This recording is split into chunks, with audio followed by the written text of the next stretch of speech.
System?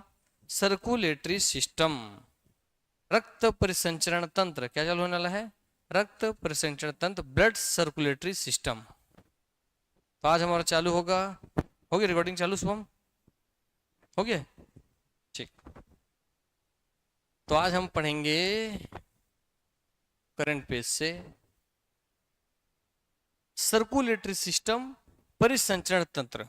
हालांकि ये थोड़ा सा इसके आगे मैं शब्द जोड़ देता हूं, क्या चीज को सर्कुलेट करेगा? सर्कुलेट कर मतलब क्या होता है? घुमाना, है ना, सब जगह घुमाना। तो किस चीज को सर्कुलेट करना है? तो किस चीज को सर्कुलेट करना है? ब्लड को। क्या? ब्लड को। इसका मतलब आपके शरीर में, आपके शरीर में जितना भी ब्लड सर्कुलेट हो रहा है, क्लियर हो गई बात ना, उसके बारे में पूर्ण रूप से जानना। तो इसमें हम क्या पढ़ेंगे कि हमारे शरीर में ब्लड कैसे सर्कुलेट होता है। ठीक हो गई बात? कल इसका छोटा सा इंट्रोडक्शन दिए थे, फिर बता देते हैं। आपको यहाँ पर एक मानव शरीर दिख रहा है और यहाँ पे इसका क्या, हार्ट आपको दिख रहा है, दिल दिख रहा है, दिल। यस। तो दिल जैसे भैया ऐसे पचकता है, माने दबता है, तो किसी बलून को अगर आप दबाओगे तो उसके अंदर का पानी बाहर जाएगा कि नहीं जाएगा? जाएगा ना। वैसे ही जैसे दिल आपका दबता है, लब, बोलेंगे मेरे साथ, जैसे दिल दबता क्या आता है? लब। बोलो, लब लब, क्या होगा? लब। छूटेगा तो डब, बोलो डब। लब डब, लब डब। अर्थात दिल से निकलने वाला साउंड धक धक नहीं है, लबडब है। ये क्वेश्चन पूछता है। तो दिल हमारा कैसा साउंड करता है?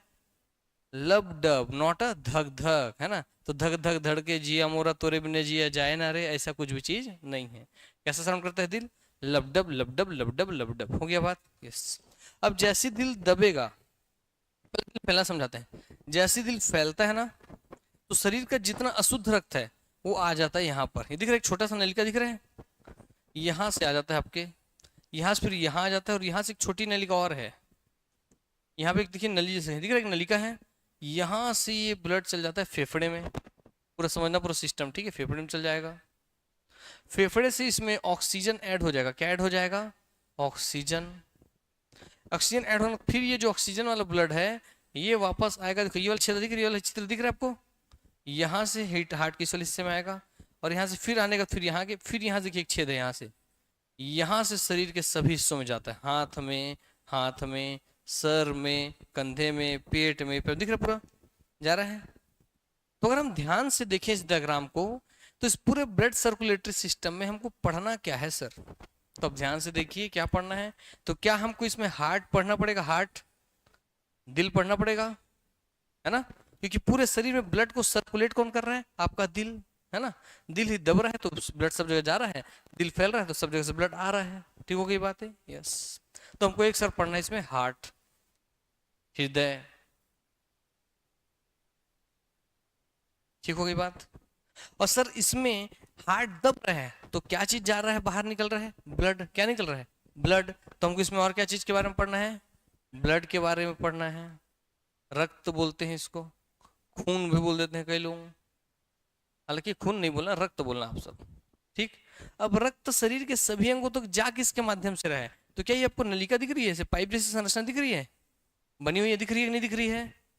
तो ये क्या है? Blood vessel. क्या है ये? ब्लड वेसल, ब्लड को ले जाने वाला वेसल, या रक्त, ब्लड बोले तो रक्त, वेसल मतलब नलिका, रक्त को ले जाने वाली नलिका। ठीक हो गई बात ना? इसका मतलब पूरे सर्कुलेटरी सिस्टम में, बोले तो परिसंचरण तंत्र में हमें क्या क्या पढ़ना है? पहला क्या पढ़ना है? तो हार्ट, फिर क्या पढ़ना है? ब्लड, फिर क्या पढ़ना है? Blood vessel. कि हमारे शरीर में कितनी प्रकार की नलिकाएं पाई जाती हैं, किस नलिका में अशुद्ध रक्त आता है, किस ब्लड में शुद्ध रक्त आता है, किस में प्योर ब्लड है, किस में इम्प्योर ब्लड है, प्योर ब्लड को प्योर क्यों कहते हैं, इम्प्योर को इम्प्योर क्या कहते हैं, ऐसा ब्लड वेसल पढ़ लेंगे। फिर हम खून पढ़ेंगे, जो हमारे ब्लड है उसमें क्या क्या चीज रहता है ना, कितना परसेंट उसमें पानी है, कौन सा उसमें मिनरल है, कैसा आरबीसी है, कैसा उसमें डब्ल्यूबीसी है, क्या उनका काम है, वो पढ़ लेंगे, ब्लड हो जाएगा। और हम फिर लास्ट में क्या पढ़ेंगे? हार्ट, धक धक जिया मोरे धड़के जाए रे। क्लियर हो गई बात ना? तो इस चैप्टर में हम क्या क्या पढ़ने वाले हैं? पहला हार्ट, फिर ब्लड, फिर ब्लड वेसल। क्लियर हो गई इतनी सी बात? किसी को कोई डाउट क्या? वेरी गुड, होना भी नहीं चाहिए। तो चलिए अब आता है अगला प्रश्न कि सर ठीक है, हार्ट दब रहा है, ब्लड निकल रहा है, शरीर के सभी अंगों तक जा रहा है। सर जा क्यों रहा है ना? सर क्यों जाना जरूरी है ब्लड को? अब मैं आपको यहाँ काटूंगा तो भी आपको खून निकलेगा, यहाँ काटूंगा तो भी खून निकलेगा, पैर के लाश मारूंगा तो भी खून निकलेगा, पेट मारूंगा तो भी खून, मतलब शरीर के हर हिस्से तक ब्लड जा रहा है। क्लियर है बात ना? यस। इसमें सर शरीर के हर एक हिस्से तक ब्लड जा क्यों रहा है? शरीर के हर एक हिस्से तक ब्लड जा क्यों रहा है? तो याद कीजिए, हम लोग क्या है, इंसान, इंसान है कि नहीं इंसान? अब यहां से भैया मैं आप लोगों को खाना पीना बंद करवा दूं तो आप जिंदा रहेंगे कि मर जाएंगे? मर जाएंगे ना, मर जाएंगे बेचारे हम लोग। यस, इसका मतलब जिंदा रहने को क्या करना जरूरी है? खाना जरूरी है। तो हम खाना खाते क्यों है सर? ऊर्जा के लिए, एनर्जी के लिए, क्योंकि देखिए अब खाना नहीं खाएंगे तो अपने एनर्जी रहेगी क्या? नहीं। इसका मतलब खाना क्यों जरूरी है? ऊर्जा के लिए, एनर्जी के लिए, क्योंकि उसी ऊर्जा से तो मैं बोल रहा हूँ, मैं पढ़ा रहा हूँ, मैं लिखा रहा हूँ, आप बैठे हैं, आप पढ़ रहे हैं, दौड़ रहे हैं, नाच रहे हैं, गा रहे हैं, हिल रहे हैं, डूर रहे हैं, सब चीज कर रहे हैं। इसका मतलब हम भोजन करते क्यों है? ऊर्जा के लिए। किसके लिए? ऊर्जा के लिए, क्योंकि भोजन के खाने से हमें क्या मिलती है? ऊर्जा मिलती है। क्या मिलती है? ऊर्जा मिलती है। ठीक हो गई बात ना? अब जो ऊर्जा मिलती है वो शरीर के सभी हिस्सों तक, देखिए अब यहाँ पे हार्ट है, यहाँ किडनी है, यहाँ पे लीवर है ना, फेफड़ा है, नाक है, दिमाग है, तो सब हिस्से को ऊर्जा की जरूरत है कि नहीं? सोच रहे हैं तो दिमाग को ऊर्जा की जरूरत है, हार्ट को धड़कना है, हार्ट को जरूरत है, फेफड़ा सांस ऑक्सीजन ले रहा है, छोड़ रहा है, ब्लड फिल्ट्रेशन कर रहा है, अपने एडिशन कर रहा है ऑक्सीजन का, तो फेफड़े को जरूरी है, किडनी को जरूरी है। शरीर के सभी हिस्से को ब्लड चाहिए कि नहीं चाहिए? चाहिए। तो शरीर के सभी हिस्से काम कर रहे हैं तो उनको ऊर्जा चाहिए कि नहीं चाहिए? चाहिए। तो शरीर के सभी अंगों तक ऊर्जा कौन ले जाएगी? ब्लड ले जाएगी। अब सर दो चीज आप बताएं कि शरीर सभी के अंगों तक, शरीर के सभी अंगों तक ऊर्जा कौन ले जाती है? ब्लड। और एक ऊर्जा मिलती किससे? खाना खाने से। तो अब खाना खाने से ऊर्जा बनेगी और ऊर्जा ब्लड वेसल शरीर के सभी अंगों तक पहुंचाएगी। तो जब आप खाना खाते हैं तो उसके पाचन से क्या बनता है? ग्लूकोज। क्या बनता है? ग्लूकोज। तो जब हम खाना खाए, खाना खा के जब पच गया तो छोटी आंत से ग्लूकोज खींच लेता है हमारा ब्लड। छोटी आंत से, स्मॉल इंटेस्टाइन से हमारा जो है ब्लड है, ब्लड वेसल, वो ग्लूकोज को खींच लेता है और उस ग्लूकोज को शरीर के सभी सेल तक, कोशिकाओं तक पहुंचा देता है। फिर वहां पे उस ग्लूकोज का दहन होता है और उससे बनता है ऊर्जा। जैसे अगर हम लकड़ी जलाएंगे तो क्या उससे ताप ऊर्जा मिलेगी? हीट एनर्जी मिलेगी ना। आप लकड़ी जलाएंगे तो उससे एनर्जी मिलेगी ना, हीट एनर्जी। वैसे ही जब आपके सेल के अंदर ग्लूकोज जलता है तो उससे भी एनर्जी बनती है। उस एनर्जी को बोलते हैं एटीपी। क्या बोलते हैं? ATP, adenosine triphosphate. क्या बोलते हैं? Adenosine triphosphate. आधे सब लिखा हुआ मिलेगा, पहले ऊपर पर जान लो। और उससे निकलता है क्या? Carbon dioxide. तो भाई जो एटीपी बना ना, उसी ऊर्जा से हम चल रहे हैं।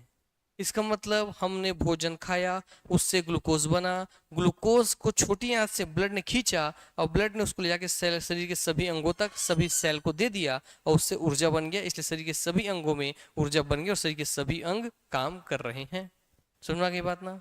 इसका मतलब आपके भोजन से निकलने वाले ग्लूकोज को कोशिका तक कौन पहुंचाता है? सेल तक कौन पहुंचाता है? ब्लड। सिंपल सी बात है, इसलिए ब्लड को पढ़ना जरूरी है। आइए अब इस डायग्राम को बहुत ध्यान से देखिए। आपके शरीर का एक हिस्सा ऐसा ही है, ये दर्शाने के लिए है, एग्जैक्ट ऐसा नहीं है, मगर ऐसा ही समझ लीजिए आप। यहाँ आपको बहुत अच्छे से एक चीज दिख रहा है, ध्यान से देखेंगे आप लोग, है ना? एक चीज समझिएगा, एक आपके शरीर में ऐसे पूरा हड्डी का तंत्र दिखता है ना, हड्डी का, वैसे आपके शरीर में एक आपका दिखेगा ऐसा पूरा रक्त नलिकाओं का जाल, ब्लड वेसल का जाल दिखेगा। क्या इसमें शरीर के सभी अंगों तक ब्लड वेसल जा रही है? कंधा, सिर, हाथ, पैर, जिससे पेट वेट, छाती होती है, पैर, जांग वांग, पैर के अंतिम हिस्से तक जा रही कि नहीं जा रही है? अब इसमें बेटा एक कलर दर्शाया गया है रेड, एक कलर दर्शाया गया है ब्लू। जो रेड है इसको बोलते हैं प्योर ब्लड। क्या बोलते हैं? प्योर ब्लड, बोले तो शुद्ध रक्त। क्या बोलते हैं? शुद्ध रक्त। ब्लू वाले को क्या बोलते हैं? Impure blood. क्या बोलते हैं? इम्प्योर ब्लड, बोले तो अशुद्ध रक्त। क्या बोलते हैं? अशुद्ध रक्त। यहां से क्वेश्चन निकलता है कि सर प्योर को, प्योर ब्लड को जनरली किस कलर से दर्शाते हैं? तो प्योर ब्लड को किस कलर से दर्शा रहा है? रेड कलर से दर्शा रहे हैं। और इम्प्योर ब्लड को किस कलर से दर्शा रहे हैं? ब्लू दे देता है, यीशु के ऊपर लिखता है, पर्पल लिख देता है। यस, क्लियर हो गई बात ना? ब्लू। अब मुद्दे की बात यहां आती है कि सर जो प्योर ब्लड है, प्योर ब्लड, इसको रेड कलर से ही क्यों दर्शाते हैं? या सबसे पहले, इससे पहले भी, कि प्योर ब्लड को प्योर ब्लड बोलते क्यों हैं, और वही ब्लड इम्प्योर कैसे हो जाता है? क्योंकि शरीर में से ऐसा अलग अलग हिस्सा तो बना नहीं है कि शुद्ध रक्त को अलग रखेगा, शुद्ध रक्त को अलग रखेगा, है ना? वही रक्त है, मगर वही रक्त कहीं प्योर कहला रहा है, कहीं इम्प्योर कहला रहा है। क्लियर हो गई बात ना? तो प्योर किसे कहते हैं? तो जिस भी ब्लड में क्या ज्यादा हो, ऑक्सीजन ज्यादा हो, ऑक्सीजन ज्यादा हो, वो क्या कहलाता है? Pure blood. सुनवा गई बात ना? तो प्योर ब्लड में क्या ज्यादा होता है? ऑक्सीजन की मात्रा ज्यादा होती है। क्या ज्यादा होती है? ऑक्सीजन की मात्रा ज्यादा होती है। और इम्प्योर ब्लड में ज्यादा क्या होता है? Carbon dioxide. क्या ज्यादा होता है? Carbon dioxide. क्लियर हो गया कि नहीं हो गया बात? यस। तो आपसे क्वेश्चन अगर पूछेगा एग्जाम में कि बताइए प्योर ब्लड में किसकी मात्रा ज्यादा होती है, तो ऑक्सीजन की, इसीलिए वो प्योर कहलाता है। और आपके इम्प्योर ब्लड में किसकी मात्रा ज्यादा होती है? कार्बन डाइऑक्साइड की। अब कैसे होते हैं सर्कल को समझिए, समझाते हैं उसको छोटे से हिस्से में। आइए, ये मान लीजिए आपके शरीर का कोई सेल है। क्या है ये? सेल है। बोले तो कोशिका। क्या है ये? कोशिका। इसका मतलब हमारा पूरा शरीर इसी छोटे छोटे सेल से मिलकर बना हुआ है। अब सेल कितने छोटे होते हैं? तो कोई सुई देखें, सुई, पिन, पिन से मैं छेद करूंगा ना, तो छोटा सा छेद होगा जो दिखेगा मुझे ठीक से। उस छोटे से छेद में लाखों कोशिकाएं हैं। कितनी? लाखों। मान उस छोटे से छेद के अंदर 1 लाख कोशिकाएं आ गया, पैसा समझ लीजिए। समझ में आ रहा बात? इतना छोटा होता है सेल। और उसी सेल के अंदर ग्लूकोज जाता है और एनर्जी बनाता है। और उसी सेल से मिलकर के टिश्यू बनता है, उसी टिश्यू से ऑर्गन बनता है, लीवर, किडनी, उडनी सब टिश्यू से बनता है। और उसी ऑर्गन से मिलकर फिर हमारा पूरा सिस्टम बनता है। क्लियर हो गई बात ना? उस पूरे सिस्टम से मिलकर हमारा बॉडी बनता है। ठीक हो गई बात? यस। इसका मतलब पूरे ऊर्जा का निर्माण होता है सेल को। इसका मतलब देखिए, आप बहुत अच्छे समझिएगा बात को कि भाई मान लीजिए आपका हार्ट हो गया, हार्ट हो गया, यहाँ पे हो गया फेफड़ा, यहाँ पे हो गया फेफड़ा। ठीक हो गई बातें? उसको इस बार यहाँ बना दे रहा हूँ। ये हो गया आपका फेफड़ा, ये हो गया भाई, इसमें से ट्रैकिया, अलग जगह बनाते हैं इसको। ये बना दिया हम, आपका फेफड़ा बना देते हैं भैया। चलिए यहाँ पर इससे निकाल दिया हम ट्रैकिया। ठीक है बात? ये आपका नाक का छिद्र है, समझ लीजिए। ठीक हो गई बातें? आपने नाक से सांस लिया तो वायुमंडल जितनी गैस है सब आपके अंदर जाएगी। तो वायुमंडल में सबसे ज्यादा कौन सी गैस है? नाइट्रोजन। कौन सी गैस है? नाइट्रोजन। कितने परसेंट? 78%। कितना परसेंट? 78। ऑक्सीजन कितने परसेंट? 21%। कितना परसेंट? 21%। क्लियर हो गई बातें? फिर आर्गन है, फिर कार्बन डाइऑक्साइड है। तो आर्गन छोड़ते हैं, सीधा जाते हैं कार्बन डाइऑक्साइड पे आ जाते हैं। 0.03%। कौन है? CO2, कार्बन डाइऑक्साइड है। इसका मतलब जब आप सांस लेंगे तो क्या आपके नाक में कोई ऐसा सिस्टम है कि जो केवल ऑक्सीजन को अंदर भेजे? नहीं है। मतलब जब हम सांस लेते हैं तो ये सारी गैस हमारे शरीर के अंदर जाती है। मगर क्योंकि हमारा शरीर, अब आप समझिएगा, ये पूरा आपके फेफड़े में नाइट्रोजन भी आ गया, ऑक्सीजन भी आ गया और कार्बन डाइऑक्साइड भी आ गया। ठीक हो गई बात ना? यस। मगर हमारा शरीर जो है वो नाइट्रोजन को ग्रहण करता ही नहीं है। तो नाइट्रोजन आता भी 78% है अंदर में, और फिर वैसे ही 78% बाहर निकल जाता है। क्लियर हो गई बात ना? तो नाइट्रोजन के पूछता है क्या, नाइट्रोजन जब हम लेते हैं अंदर और जब हम बाहर निकालते हैं तो क्या उसके परसेंटेज में कोई चेंज आता है क्या? नहीं। क्लियर हो गई बात? यस। हम जब ऑक्सीजन लेते हैं, 21% ऑक्सीजन लेते हैं, तो भाई ऑक्सीजन जैसे हम लेते हैं, समझिए ऑक्सीजन जैसे हमने लिया, तो अब यहाँ से बहुत कहानी समझिएगा। यहाँ से रक्त नलिकाएं गुजर रही हैं। ठीक है? ये एक रक्त नलिका है, समझिएगा। ठीक है? तो आपने भैया लिया कितना है बाहर से? 21% ऑक्सीजन। तो कोई भी चीज जब ज्यादा होती है, जैसे एक पानी की टंकी है, ध्यान समझिएगा, एक पानी की टंकी है, आप खुद बता देंगे, और दूसरी पानी की टंकी है। इसमें इतना पानी भरा हुआ है सर, इसमें इतना पानी भरा हुआ है सर। दोनों को मैंने कनेक्ट कर दिया और एक नल लगा दिया। अब जैसे मैं नल को ऑन करूंगा तो ये ए है टंकी, टंकी बी है। पानी किस टंकी से किस टंकी में जाएगा? बताइए, किस टंकी से किस में जाएगा? ए से बी में। वैसे ही क्योंकि आपके फेफड़े में इस समय 21% ऑक्सीजन है, और यहाँ जो ब्लड आया है इसमें मान लीजिए ऑक्सीजन नहीं है, मान लेते हैं ऑक्सीजन नहीं है, रहता है मगर नहीं है मान लिए, तो ऑक्सीजन कहाँ से कहाँ जाएगा? फेफड़े से ब्लड वेसल में जाएगा कि नहीं जाएगा? यस। तो वहां से ऑक्सीजन आपके ब्लड वेसल में आ जाती है। ठीक? अब ऑक्सीजन लेकर के क्या करेगा, ध्यान समझिएगा।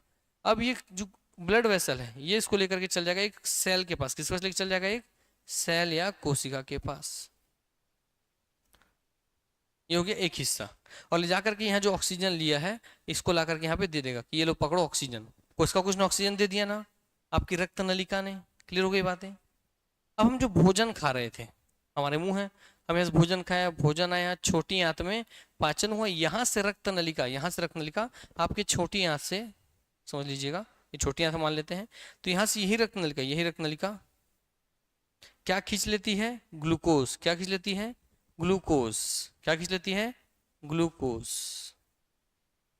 तो इस ग्लूकोज को खींचेगी और खींच करके भैया इसको भी लेकर के चली जाएगी इसके पास, सेल के पास। तो क्या आ गया आपके सेल के पास? ग्लूकोज। तो ग्लूकोज का ऑक्सीजन की उपस्थिति में दहन क्या कराते हैं हम लोग? दहन। जैसे अगर कोई लकड़ी है तो लकड़ी अगर आपको जलाना है तो आसपास ऑक्सीजन चाहिए कि नहीं चाहिए? बिना ऑक्सीजन के कोई चीज जल सकती है क्या? नहीं। अगर एक्सपेरिमेंट करना होगा तो घर में एक मोमबत्ती जलाना और उसको ऊपर से कांच से ढक देना। जब तक उस कांच के अंदर ऑक्सीजन उपलब्ध है तब तक मोमबत्ती जलेगी और फिर बुझ जाएगी। इसका मतलब किसी चीज को जलने के लिए क्या चाहिए? ऑक्सीजन। वैसे ही हमारे शरीर में अब देखिए जब लकड़ी जलती है तो इससे हीट एनर्जी निकलती कि नहीं निकलती है? निकलती है ना हीट एनर्जी। तो इसमें निकलती हीट एनर्जी, ताप ऊर्जा। ताप ऊर्जा। वैसे ही जब यहाँ ग्लूकोज, लकड़ी इज इक्वल टू ग्लूकोज और ऑक्सीजन तो ऑक्सीजन ही है, तो यहाँ भी ग्लूकोज को जलने के लिए क्या चाहिए? ऑक्सीजन चाहिए। क्या चाहिए? ऑक्सीजन चाहिए। तो ये ग्लूकोज को जब ऑक्सीजन की उपस्थिति में दहन कराते हैं, कम बसन करवाते हैं, ये पूछता है कम बसन। वे ग्लूकोज का ऑक्सीजन की उपस्थिति में क्या होता है? सेल के अंदर कम बसन होता है। क्या होता है? कम बसन होता है या दहन होता है, मैंने जला दिए। जैसे ही जलाएंगे तो लकड़ी जल के क्या दिया? Heat energy. वैसे ही इस सेल में जब ग्लूकोज जलेगा इसकी उपस्थिति में तो यहां से भी बनेगी एक एनर्जी, यहां भी एक एनर्जी बनेगी। इस एनर्जी का नाम क्या है? एटीपी। क्या नाम है इसका? ATP, adenosine triphosphate. क्या बोलेंगे? Adenosine triphosphate. ट्राई बोले तो 3, फॉस्फेट है, 3 फॉस्फेट से मिलकर बना हुआ है ये एडिनोसिन। क्लियर हो गई बात ना? यस। ये हमारे शरीर की ऊर्जा है और इसी ऊर्जा से सेल जिंदा है।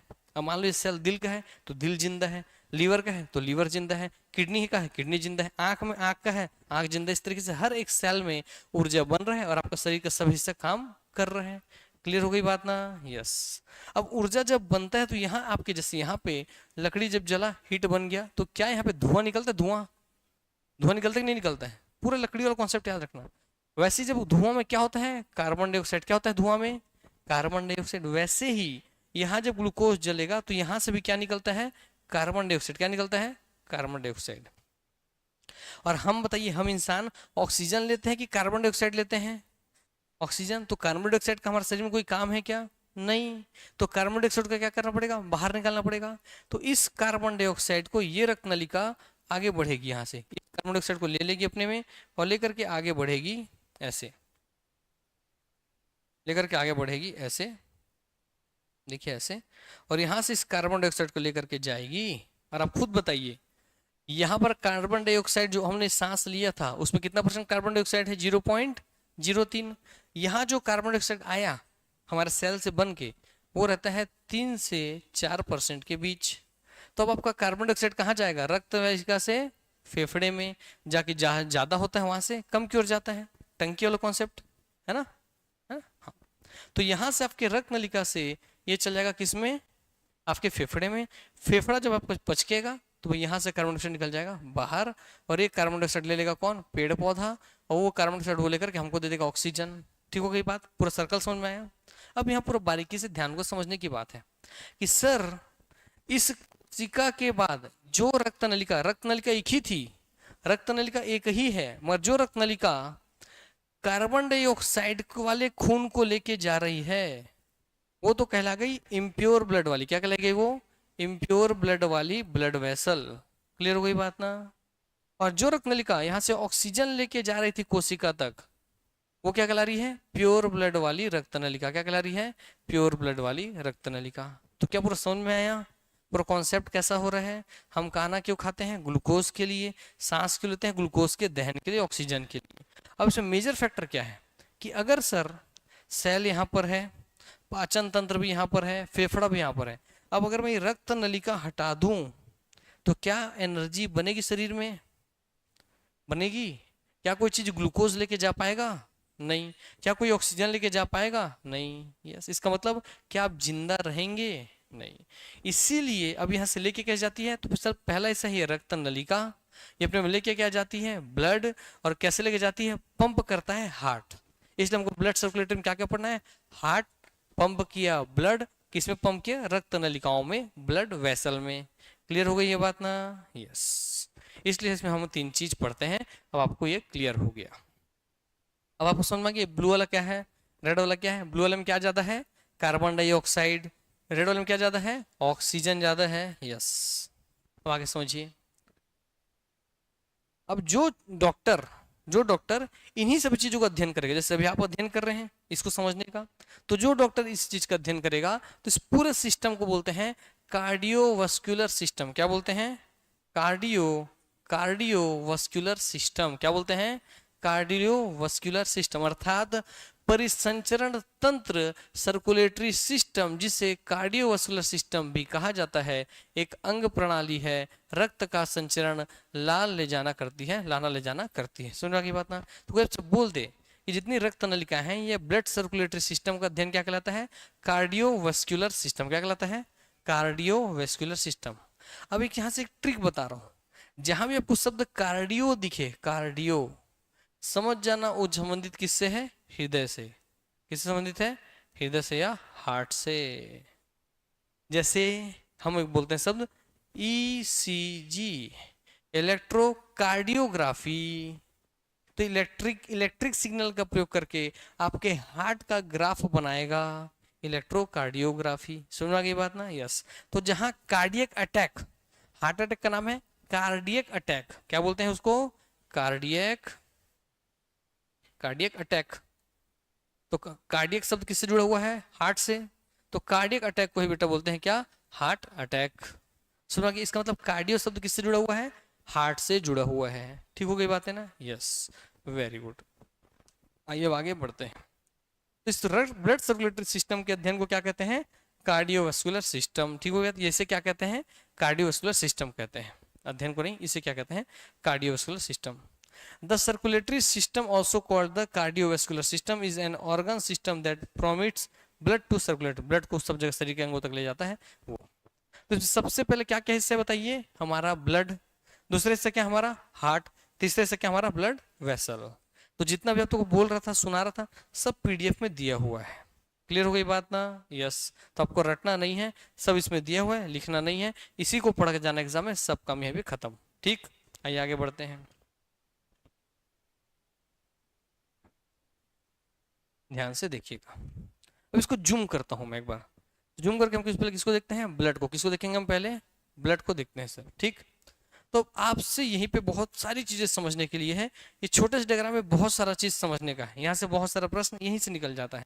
मैं हर एक प्रश्न कवर करते चलता हूँ। ब्लड को और क्या बोलते हैं, रक्त, और क्या बोलते हैं, रुधिर। क्या क्या बोलते हैं, ब्लड, रक्त या रुधिर। अब देखिए, ये आपका मान लीजिए, आपको मैं एक डॉक्टर हूँ, आपको ऐसा सुई चुभोया, ऐसा आपका ब्लड खींचा, वही ऐसे डाल दिया रक्त, इसमें टेस्ट ट्यूब में डाल दिया, परख नली में डाल दिया टेस्ट ट्यूब में, वो टेस्ट ट्यूब ये भी यहाँ पे पड़ा हुआ है और ढक्कन से लगा दिया। तो क्या कभी आप अपना ब्लड से खींच के नली में डालते हुए देखे हो कोई? कौन कौन देखा है, हाथ उठाओ। सभी लगभग देखे हो, है ना? आप नहीं देखे हो? वेरी गुड, बीमार नहीं पड़े, मतलब अच्छी बात है, वेरी गुड। ठीक है, तो भैया देखे हो, तो क्या आपको रक्त नली का ऐसे पीला कलर दिखाई देता है क्या, उसमें पूरा लाल ही दिखता है ना? तो क्या ये केवल समझाने के लिए कोई इमेज है क्या, कि भैया आपके ब्लड में, ध्यान से देखो, आपके ब्लड में, जो ब्लड उस नली में डाला गया, उस ब्लड में या आपके पूरे शरीर के ब्लड में, चाहे 1 लीटर ब्लड में आप कितना भी मात्रा ले लीजिए, जो भी आप ब्लड ले रहे हो, उसमें 55% अकेला क्या होता है, प्लाज्मा। क्या होता है, प्लाज्मा। तो क्वेश्चन पूछता है, आपके ब्लड में प्लाज्मा कितने परसेंट पाई जाती है, 55%। क्लियर हो गई बात? प्लाज्मा क्या है ब्लड का, बताऊंगा। पूछेगा रेड ब्लड सेल कितने परसेंट पाई जाती है, 41%। आरबीसी, लाल रक्त कणिकाएं। ठीक हो गई बात ना? फिर बोलता है व्हाइट ब्लड सेल और प्लेटलेट्स, अन्य सभी चीजें कितना परसेंट पाई जाती है, 4%। तो भैया वो तो आपको लाल दिखाई देता है, तो क्या मैंने केवल ये समझाने के लिए डायग्राम बनाया है क्या, येलो प्लाज्मा, रेड आपका आरबीसी, क्या ऐसे दिख सकता है क्या कभी आपका ब्लड? दिख सकता है? हाँ, यही समझना था। क्या करते हैं? सेंट्रीफ्यूज बोले तो सेंट्रीफ्यूगल फोर्स बोले क्या होता है सर? ऐसे ही नली को ले लेते हैं और ऐसे घुमाते हैं। जब ऐसे घुमाते हैं तो जितना भारी कण है ना, कभी आप देखना ऐसे बाल्टी में हाथ डालना और उसमें ऐसे जोर से हाथ घुमाना, गंदा पानी रहेगा ना तो जोर से डाल के हाथ घुमाना पानी और छोड़ देना हाथ। तो जितना धूल होगा ना, भारी कण, वो बीच में इकट्ठा होकर नीचे बैठ जाता है। बैठ जाता है नहीं? बैठ जाता है, बैठ जाता है ना। और फिर जितना साफ पानी ऊपर रहता है, धूल नीचे बैठ जाता है। एग्जैक्टली जब ब्लड को वेसल को ऐसे घुमाया जाता है इस नली को, तो आपके ब्लड का जितना भारी पार्ट होगा वो नीचे बैठ जाएगा। तो ब्लड में भारी पार्ट कौन दिख रहा है आपको यहाँ पर नीचे बैठा हुआ? Red blood cell. क्या दिख रहा है? Red blood cell. और उस पानी का साफ सुथरा हिस्सा कहाँ जाएगा? ऊपर। तो आपके ब्लड में जितना भी लिक्विड हिस्सा है, उस लिक्विड, ब्लड काटते हैं तो पानी से बहता है ना, तो जो पानी जैसा हिस्सा है उसे ही कहते हैं प्लाज्मा। क्या कहते हैं उसे ही? प्लाज्मा। ठीक हो गई बात ना? तो ऊपर आ जाता है और येलो कलर का दिखाई देता है। ठीक हो गई बात ना? और भैया आपके ब्लड में कुछ मात्रा में जो WBC और प्लेटलेट्स हैं, WBC जो आपके शरीर में बीमारियों से लड़ने की क्षमता पैदा करती है, ठीक है। वाइट ब्लड सेल, श्वेत रक्त कणिकाएं, ये बीमारियों से लड़ने में मदद करता है। प्लेटलेट्स घाव भरने में मदद करता है। कट जाएगा तो यहाँ घाव हमारा भर जाता है ना, उसमें मदद करता है कौन? प्लेटलेट्स। और भी बहुत सारी चीजें मदद करेंगी, पढ़ेंगे सबको हम। मरे हिस्सा कौन ऊपर मदद करता है? प्लेटलेट्स। तो भैया ये आपके ब्लड के हिस्से हैं। आपके ब्लड में 55% क्या पाया जाता है? Plasma. 41% RBC, RBC red blood cell, लाल रक्त कणिकाएं। और ये 4% क्या पाई जाती हैं? WBC white blood cell and platelets. ठीक हो गई बात ना? ये हो गए आपके ब्लड के मेजर पोर्शन। तो आपके ब्लड में क्या क्या पाई जा रही है सबसे ज्यादा? प्लाज्मा, सेकंड नंबर पे आरबीसी, तीसरे में WBC और प्लेटलेट्स। फिर से बोलो, प्लाज्मा, फिर आरबीसी, फिर WBC और प्लेटलेट्स। याद हो गया क्या यहाँ पे? यस। अभी इतना ही समझिए, फिर आगे हम आपको बढ़ाएंगे। हाँ, दूसरा जो आपको सेंट्रीफ्यूज करने से पहले आपके ब्लड का कलर लाल दिखता है ना, लाल, अभी काट तो लाल दिखाई देता है ना, तो ब्लड का कलर लाल किस कारण दिखता है? ये देखो, किस कारण दिखेगा? रेड ब्लड सेल के कारण। किस कारण? Red blood cell. Red blood cell में ऐसा क्या है सर जिसके कारण इसका रंग लाल दिखाई देता है? इसमें क्या बचता है? हीमोग्लोबिन। क्या बचाता है? हीमोग्लोबिन। तो समझिए यहीं पे थोड़ा सा बता देते हैं, ध्यान रखेंगे। आइए फिर आगे तो पढ़ना ही सब चीज। आरबीसी जो है ना बाबू, इसमें पाया जाता है हीमोग्लोबिन। क्या पाया जाता है? हीमोग्लोबिन। हीमोग्लोबिन क्या है? एक प्रोटीन है। क्या है? एक प्रोटीन है। इसमें जो हीम है ना, हीम हीम हीम हीम, ये हीम किससे मिलके बना होता है? तो ये हीम मिलके बना होता है किससे? आयरन से। किससे? आयरन से, आयरन से, आयरन से, आयरन। अब बताओ, लोहे में जंग लगता है तो उसका कलर क्या होता है? लाल लाल दिखाई देता है ना, भूरा भूरा लाल लाल। यस। तो इसमें आयरन के कारण, आयरन के कारण, हीम के कारण, आयरन के कारण हीम, हीम के कारण हीमोग्लोबिन, हीमोग्लोबिन के कारण आरबीसी का कलर क्या है? लाल है। सुनवा गई बात ना? तो क्वेश्चन ध्यान से दिखाना कि ऑप्शन में क्या पूछे है। मानव का ब्लड रेड कलर का है, पूछेगा आयरन की उपस्थिति के कारण। यस। आयरन नहीं दिया, बोले हीम की उपस्थिति के कारण। यस। हीम नहीं तो हीमोग्लोबिन की उपस्थिति के कारण। यस। नहीं तो किसकी उपस्थिति के कारण? आरबीसी की उपस्थिति के कारण। यस। सुनवा गई बात ना? यस। ये हो गया आपके ब्लड का लाल दिखने का कारण। ठीक हो गई बातें? यस। आगे बढ़ते हैं। तो भैया हम सबसे पहले इस डायग्राम में जो पढ़ेंगे, अब आते हैं थोड़ा सा। हार्ट तो हार्ट है, हार्ट तो ऐसे दिखाई देता है। क्लियर हो गई बात ना? ऐसा कोई हार्ट नहीं होता है, हार्ट ऐसे दिखता है एलियन टाइप का, ठीक है। ऐसा कोई हार्ट नहीं होता बाबू, है ऐसे दिखाई देता है हार्ट। जब हार्मोन पढ़ाएंगे ना, हार्मोन, तब आपको बताएंगे साइंटिफिकली कि ये प्यार, इश्क, मोहब्बत, गुस्सा, नाराजगी, इमोशनल, रोना धोना, सब हम लोग को दिमाग करवाता है। दिल से इसका कोई संबंध नहीं है। तूने मेरा दिल तोड़ दिया, अब मैं रोऊंगा या मैं रोऊंगी, ऐसा कुछ भी नहीं है। दिमाग से हार्मोन निकलता है। पिट्यूटरी ग्लैंड बोलेगा चलो बेटा तो हार्मोन छोड़ दो, रोने वाला आदमी रोने लगता है। चलो एक बेटा हार्मोन छोड़ दो, उसको देख के खुश होने वाला आदमी मुस्कुराने लगता है। हा हा हा।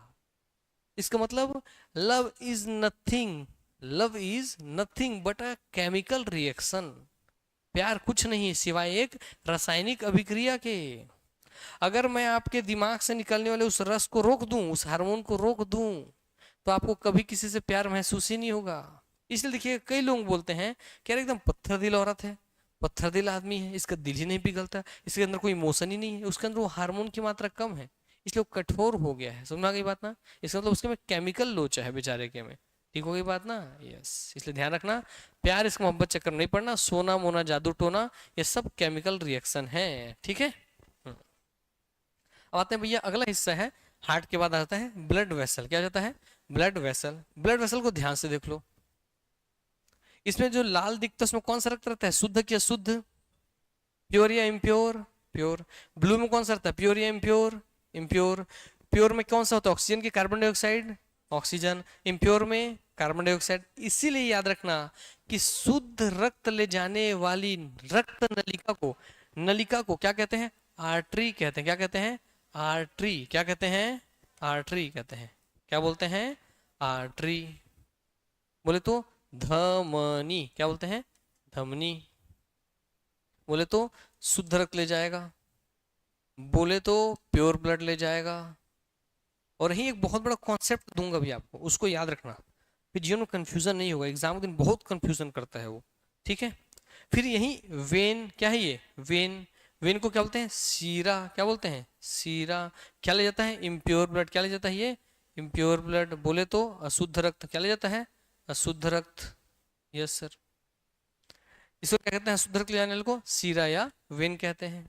पर हर ये जो आपको दिख रहा है जालीनुमा संरचना, यहीं पे आपका फेफड़ा हो सकता है, यहीं आपका लीवर हो सकता है, यहीं आपका किडनी हो सकता है। मतलब आपके जो भी शरीर का अंदर ऑर्गन है ना, उन सब का ऐसी पतली पतली रक्त केशिकाएं हैं। क्लियर हो गई बात ना? क्या है ये?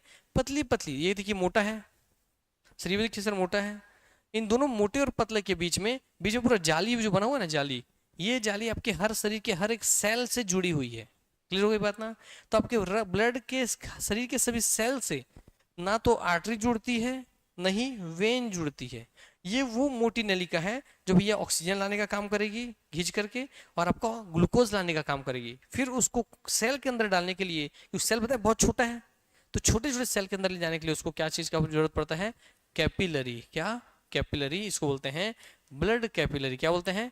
Blood capillary. हिंदी में ब्लड को बोलते हैं रक्त, कैपिलरी को बोलते हैं केशिकाएं। क्या बोलते हैं? केशिकाएं। ठीक है। तो भैया ब्लड वेसल कितने प्रकार के हो गए?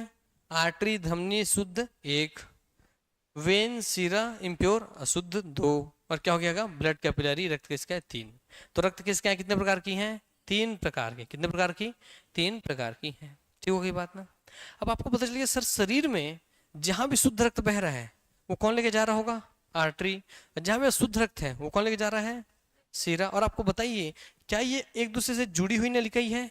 क्या एक ही नलिका है? ये अलग अलग थोड़ी है सर। देखिए इसी से आगे जाके सब जुड़ रहे नहीं, तो एक ही नलिका है।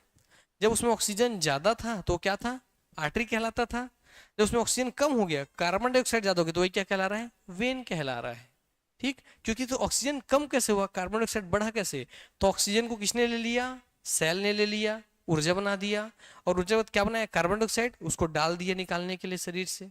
यहाँ से कार्बन डाइऑक्साइड जाएगा और आपके फेफड़े तक जाके फेफड़े से बाहर, फेफड़े जो ऑक्सीजन लिए ऑक्सीजन लेकर के आएगा यहाँ पर। ठीक हो गई बात ना? यस। अब यही एक बहुत बड़ा कॉन्सेप्ट याद रखिएगा, जब भी इस आर्टरी के आगे पल्मोनरी शब्द दिख जाए, क्या दिख जाए? पल्मोनरी। या जब भी इस वेन के आगे आपको पल्मोनरी शब्द दिख जाए, पल्मोनरी, या हिंदी में फुफ्फुसीय। क्या बोलते हैं? फुफ्फुसीय। बोलिए साथ में, फुफ्फुसीय। हिंदी में यहां भी पल्मोनरी क्या बोलेगा? फुफ्फुसीय। फुफ्फुसीय। तो जैसे ही आपके आर्टरी आगे पल्मोनरी शब्द लग जाए, माने पल्मोनरी आर्टरी बोले, तो प्रॉपर्टी उल्टा हो जाता है। क्या होता है? प्रॉपर्टी उल्टा। इसका मतलब आर्टरी कैसी खुलने जाती है? शुद्ध। तो पल्मोनरी आर्टरी क्या ले जाएगी? अशुद्ध। वेन कैसे ले जाती है? अशुद्ध। तो पल्मोनरी वेन कैसे ले जाएगी? शुद्ध। क्लियर हो गई बात ना? तो पल्मोनरी शब्द जो है वो फेफड़े से जुड़ा हुआ है। किससे जुड़ा हुआ है? फेफड़े से। तो ये वाला केवल आपको हार्ट से फेफड़े बीच में आएगा ना वेन, उसके नाम में दिखेगा। क्लियर हो गई बात ना, पल्मोनरी या फुफ्फुसी है। तो ये याद रहेगा कि नहीं रहेगा, क्योंकि एग्जाम में क्वेश्चन व्यापम में, पीएससी में, एसएससी में, यूपीएससी में, रेलवे में सब जगह पूछा हुआ है कि बताइए मानव शरीर में कौन अशुद्ध रक्त लेकर के जाती है। तो वहां दिए रहते पहले ही पल्मोनरी आर्टरी, फिर वेन, फिर आर्टरी, और फिर आपका नॉर्मल पल्मोनरी आर्टरी देता है। उसमें देखिए तो ए बी, एक और दो दोनों सही, दो और तीन दोनों सही। तो कौन कौन शुद्ध रक्त लेके जाती है, पल्मोनरी आर्टरी भी लेके जाती है शुद्ध रक्त, और कौन लेके जाएगी, न्यू नॉर्मल वेन लेके जाएगी। ठीक है, अगर शुद्ध बोलते तो क्या बोलते हैं, पल्मोनरी वेन, पल्मोनरी वेन शुद्ध रक्त ले जाएगी, और कौन लेके जाएगी, सिंपल आर्टरी लेके जाएगी। तो क्लियर हो गया कॉन्सेप्ट क्या। तो ये आर्टरी और वेन वाला डाउट खत्म हो गया ना, फुफ्फुसे लगेगा, पल्मोनरी लगेगा तो प्रॉपर्टी क्या हो जाएगा, उल्टा हो जाएगा। ठीक है, वेरी गुड, चीज हम स्थिर से समझते चलेंगे। ये हो गया। अब यहाँ से तीनों को मैं ब्लड को अच्छे से बता दिया, इसको अच्छे से बताया, अब हार्ट को भी थोड़ा सा बता देता हूँ। अब मैं लेके आ गया चाकू, क्या लेके आ गया मैं, चाकू। अब चाकू से मैंने हार्ट को काटा, खचाक खचाक। कैसे काटा बोलिए, खचाक और खचाक। अरे बोलो मुंह से, कैसे काटा, खचाक और खचाक। हाँ बोलना है, कैसे काटा, खचाक और खचाक। वैसे दिमाग बैठेगा, बोलो कैसे काटा, खचाक एंड खचाक। तो खचाक खचाक काटे और इसमें कितना हिस्सा बन गया, एक हिस्सा, दो हिस्सा, तीन हिस्सा और चार हिस्सा। क्या चार अलग अलग कोष्टक बन गए, बन गए ना। अब मान लो ये दिल मेरा ही है और मैं चाकू से काट के आपको पढ़ा रहा हूँ, तो लो मैं खड़ा हो गया ऐसे करके ये, ठीक। तो अब मेरे हिसाब से बताना, जो इधर वाला हिस्सा है ये मेरा कौन सा हिस्सा है, कौन सा हाथ है, ये राइट है। तो ये भैया राइट वाला हिस्सा है, ये भी कौन सा है, राइट। इधर कौन सा हिस्सा है मेरा, मेरा कौन, लेफ्ट। तो जब आप पढ़ेंगे तो सामने वाले के शरीर का सोच के पढ़ना है, क्योंकि आपका तो ये लेफ्ट हो जाएगा ना, तो लेफ्ट नहीं बोलेंगे। ये उस शरीर का कौन सा हिस्सा है, राइट। ये कौन सा हिस्सा हो जाएगा, लेफ्ट। तो यहाँ लिखेंगे लेफ्ट और लेफ्ट। क्लियर हो गई बात ना। तो इससे बोलते हैं बेटा राइट एंट्रियम, इसे राइट वेंट्रिकल। ठीक है, right atrium, right ventricle, left atrium, left ventricle. Atrium बोले तो आलिंद, क्या बोलते हैं, आलिंद। वेंट्रिकल बोले तो नीलय, क्या बोलते हैं, नीलय। एट्रियम बोले तो आलिंद, A for atrium, A for आलिंद। वेंट्रियम बोले तो नीलय, क्या हो गया, नीलय। अब देखो सबको मैं आपको ऊपर ऊपर बता रहा हूँ, है ना। हालांकि बाकी जगह बियोलॉजी में पढ़ाते ही इतना है, जितना मैं आपको केवल पहचान के लिए पढ़ा रहा हूँ इतना ही पढ़ाते हैं। ब्लड हो गया खत्म आपके लिए हिसाब से, ठीक है। मैं अभी कितना पढ़ाऊंगा, हिल जाओगे अभी आप लोग, एक सप्ताह चलेगा अभी, हालत खराब हो जाएगा पढ़ के। आगे देखो, तो भैया पूछेगा आपसे क्वेश्चन कि हृदय के कितने कोष्ठक होते हैं, तो एक दो तीन चार, कितने कोष्ठक होते हैं, चार कोष्ठक होते हैं। तो मानव शरीर में हृदय में कितने कक्ष हैं, चार। कितने कक्ष हैं, चार कक्षक है। कितने कोष्ठक है, चार कक्षक है। कितने चैम्बर है, 4 चैम्बर है। समझ में आ गया बात, चैम्बर 4, कोष्ठक 4, आपका कक्षक 4। हिंदी इंग्लिश में ऐसे बोलता है, ठीक हो गई बात ना। तो वैसे ही ध्यान रखना, केवल हमारा ही नहीं, जमीन पे जितने भी हम लोग उड़ रहे रहते हैं, जमीन कौन, स्तनधारी, सबका हार्ट कितना है, लगभग 4 चैम्बर का है। अधिकांश जीव का कितना है, 4 चैम्बर का है। ठीक हो गई बात ना, यस, ये याद रखना। अब यहाँ एक क्वेश्चन और समझाता हूं मैं, अब इसको समझ लीजिए बहुत अच्छे से, यही समझ लीजिए ताकि आगे हम बढ़ेंगे तो आपको एक बेस बन जाए। दूसरा कलर ले लेते हैं, यस। अब आपका मान लीजिए ये कोई सेल था, सेल, ठीक है। इससे यहां तक आ गया शुद्ध रक्त, यहां से इससे निकल रहा है अशुद्ध रक्त। ठीक हो गई बात ना। तो आपके शरीर का सारा ऑर्गन मान लीजिए, यहीं पे आपका लीवर, किडनी विडनी, पेट वेट, हाथ पैर सब मान लो यही है, और सब हिस्से में ऐसे ही होगा। अब जैसे इसमें आपका ग्लूकोज का दहन हो जाएगा तो क्या बनता है, ऊर्जा और कार्बन डाइऑक्साइड। तो कार्बन डाइऑक्साइड वाला जो ब्लड है, माने तो इम्प्योर ब्लड, इम्प्योर ब्लड को लेकर के ये रक्त नलिकाएं कहाँ आती हैं, राइट एंट्रियम में, दाएं आलिंद में। कहाँ आती है, दाया आलिंद में। तो पूछेगा आपसे एग्जाम में, ये बताइए मानव हार्ट में अशुद्ध रक्त, कौन सा रक्त, अशुद्ध रक्त हार्ट के कौन से हिस्से में आता है, तो दाएं आलिंद, राइट एंट्रियम में। समझ में आ गई बात, इतना याद रहेगा ना, यस। अभी अंदर दिखाएंगे पूरा एनिमेशन से, चिंता मत करो। वहां से भैया आती कब है, तो बताओ, अगर मैं किसी चीज को दबाऊंगा तो उसमें चीज बाहर निकलेगा कि अंदर आएगा। अगर यहाँ कोई बलून है, मैं दबाया तो भाई अंदर जो चीज है वो बाहर जाएगा कि अंदर आएगा, बाहर जाएगा। मगर इसमें तो अंदर लाना है, तो लाइन क्या करना पड़ेगा, फैलाना पड़ेगा। तो जब हार्ट फैलता है तब उसमें क्या आता है, अशुद्ध रक्त आ जाता है। समझ गई बात ना। और जब हार्ट दबता है तो उसमें से शुद्ध रक्त निकल जाता है। मगर पूरा सही नहीं, आधा आधा सही है, कैसे समझाऊंगा अभी। तो बताइए इसमें अशुद्ध रक्त, जब आपका हार्ट फैलेगा तो शरीर के जितना भी अशुद्ध रक्त हो क्या आ जाएगा, आपके राइट एट्रियम या दाएं आलिंद में आ जाएगा। समझ गई बात ना। अब दाएं आलिंद में आकर के यहाँ तो रहेगा नहीं, फिर वो यहाँ से फैल गया, आ गया, फिर दबेगा। जैसे ही दबेगा तो यहाँ से बाहर निकलने का जगह नहीं है, तो ये यहाँ से ऐसे नलिका होती है, तो यहाँ जो खून भरा रहता है ब्लड अशुद्ध वाला वो यहाँ आ जाता है। कहाँ गया, राइट वेंट्रिकल में, दाया निलय में। कहाँ गया, दाया निलय में। ठीक हो गई बात ना। तो आपके पूरे हार्ट का दाया हिस्सा क्या अशुद्ध रक्त वाला हो गया, अशुद्ध रक्त वाला हो गया है ना। तो इसमें लोग क्या बोलते हैं, you are my right choice. इसका मतलब आप उनका अशुद्ध चॉइस है, इम्प्योर चॉइस है, क्योंकि आपका पूरा राइट हिस्सा क्या है ना, बॉस इज ऑलवेज राइट, मतलब बॉस इज ऑलवेज इम्प्योर। ठीक है, इसलिए आज से क्या बोलना, you are my left choice. ठीक है, शुद्ध हो, प्योर हो। अब जैसे इसमें आता है तो यहां से आएगा पल्मोनरी। यहाँ जो लेके आ रहा है भैया कौन, आपका अशुद्ध वाला, ये क्या कहला जाएगा आपके अशुद्ध वाला, क्या कहलाता है, वेन। यहाँ नाम वेन का कुछ अलग नाम रख दिए हैं। जैसे हम सब तो है इंसान, मतलब आपका अलग अलग नाम है। मेरा नाम प्रतीक है, आपका नाम मतलब ए है, बी है, सी है, डी है, ई है, जी है, एच है। तो इंसान तो सब वैसी नलिकाएं तो सब है, मगर यहाँ जो मेन मोटा वाला रक्त नलिका जो लेके हार्ट में आता है, इसका कुछ अलग नाम रख देंगे, हम आगे देखेंगे नाम। ठीक है, फिलहाल यहाँ समझो। अब यहाँ से जैसे ये पचकेगा, ऐसे जैसे पचकेगा, जैसे पचकेगा बेटा, तो यहाँ से जो आपका अशुद्ध रक्त है वो यहाँ से निकल के ऐसे अंदर अंदर एक नलिका है, यहाँ से निकल के देखो, दिख रहा है, ये दिख रहा है, दिख रहा है, दिखाइए, ये चल जाएगा फेफड़े के पास। किस चल जाएगा, फेफड़े के पास।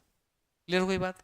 और फेफड़ा में क्या होगा, क्योंकि अशुद्ध रक्त है तो इसमें क्या ज्यादा है, कार्बन डाइऑक्साइड। क्या ज्यादा है, कार्बन डाइऑक्साइड। तो कार्बन डाइऑक्साइड ज्यादा है तो कहाँ जाएगा, फेफड़े के अंदर, वहां से क्या ले लेगा, ऑक्सीजन।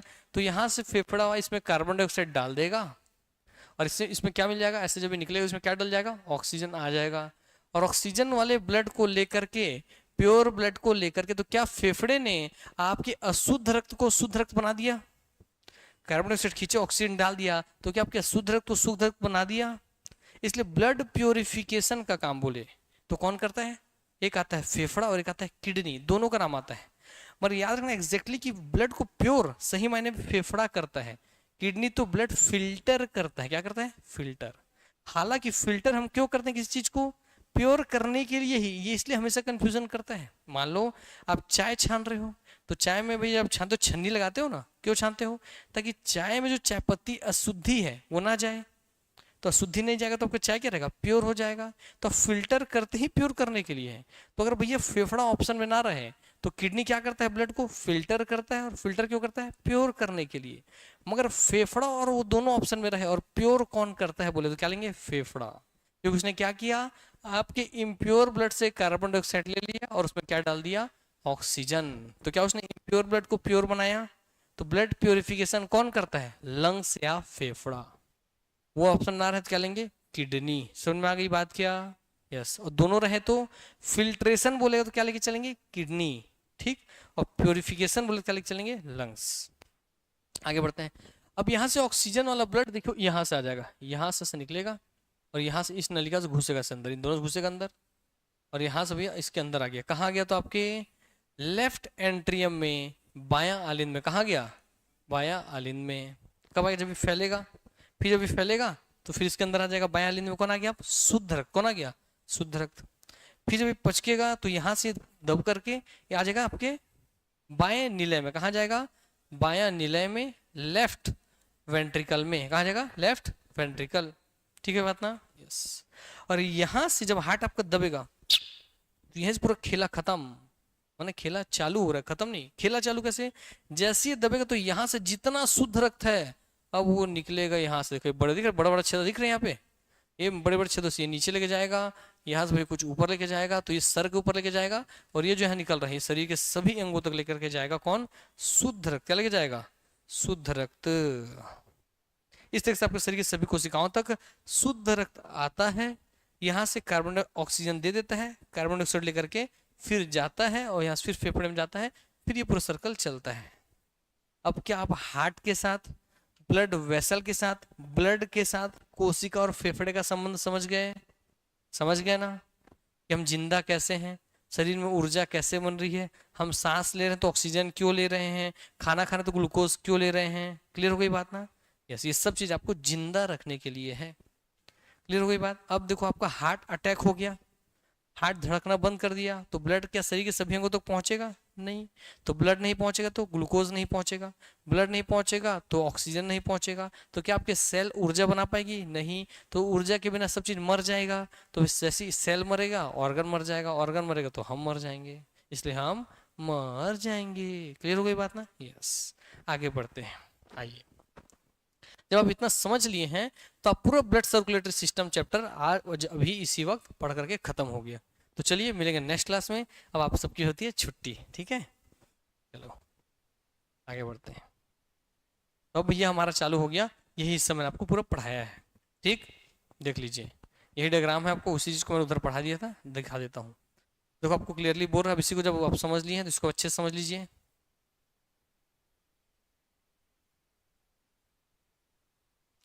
अब ध्यान रखेंगे ध्यान से, यहाँ कुछ शब्द मैं आपको दूंगा, उसको हमेशा ध्यान रखना, ये पूरा ट्रिक और टेक्निक है। रीनल शब्द दिखे, रेनल शब्द दिखे, हेपेटिक शब्द दिखे, हेपेटिक शब्द दिखे। क्लियर हो गई बात ना? यस। तो भाई पल्मोनरी तो जाने, पल्मोनरी जो आपको दिखे और पल्मोनरी दिखे, तो पल्मोनरी शब्द किससे जुड़ा रहता है? फेफड़े से। किससे जुड़ा रहता है? फेफड़े से। क्या दिख रहा है आपको? फेफड़ा जुड़ा हुआ, देखिए फेफड़ा ही है, क्या पीछे वाला ये फेफड़ा है, क्या है ये? फेफड़ा। तो क्या फेफड़े का पल्मोनरी दिख रहा है? यस। वैसे ही आपको कभी भी रीनल शब्द क्या दिखे? रीनल शब्द, रीनल आर्टरी बोले चाहे रीनल वेन बोले, तो रीनल बोले तो रीनल किससे जुड़ा हुआ दिख रहा है आपको? किडनी से। किससे? किडनी से। किससे? किडनी से। वैसे अगर आपको हिपैटिक बोलते, हिपैटिक किससे जुड़ा हुआ दिख रहा है आपको? लीवर से। किससे जुड़ा दिख रहा है? लीवर से। अब यहां से क्वेश्चन बन जाएगा कि बताइए, यहाँ पर बोल रहा है कि ये वाला हिस्सा में आपका लीवर है, क्या है यहाँ पर? लीवर है। इस वाले से में आपका किडनी है, क्या है यहाँ पर? किडनी है। दिखाना चाह रहा हूँ कि यहाँ ऐसे ऐसे अलग अलग ऑर्गन है। यहाँ पे आपका स्टमक है, क्लियर हो गई? यहाँ पे आपका स्टमक है, स्टमक, क्योंकि स्टमक है यहाँ पर। ऐसा दिखा रहा है शरीर के सभी हिस्सों तक ऐसे ही काम होता है, ठीक? तो अगर आपसे क्वेश्चन पूछ ले कि बताइए लीवर तक, लाल कलर दिख रहा है, लाल मतलब शुद्ध रक्त, लीवर तक शुद्ध रक्त लेकर के कौन आ रही है? तो हिपैटिक आर्टरी लाती, तो आर्टरी है शुद्ध रक्त, और लीवर से आया इसलिए उसका नाम क्या है? हिपैटिक। क्लियर हो गई बात ना?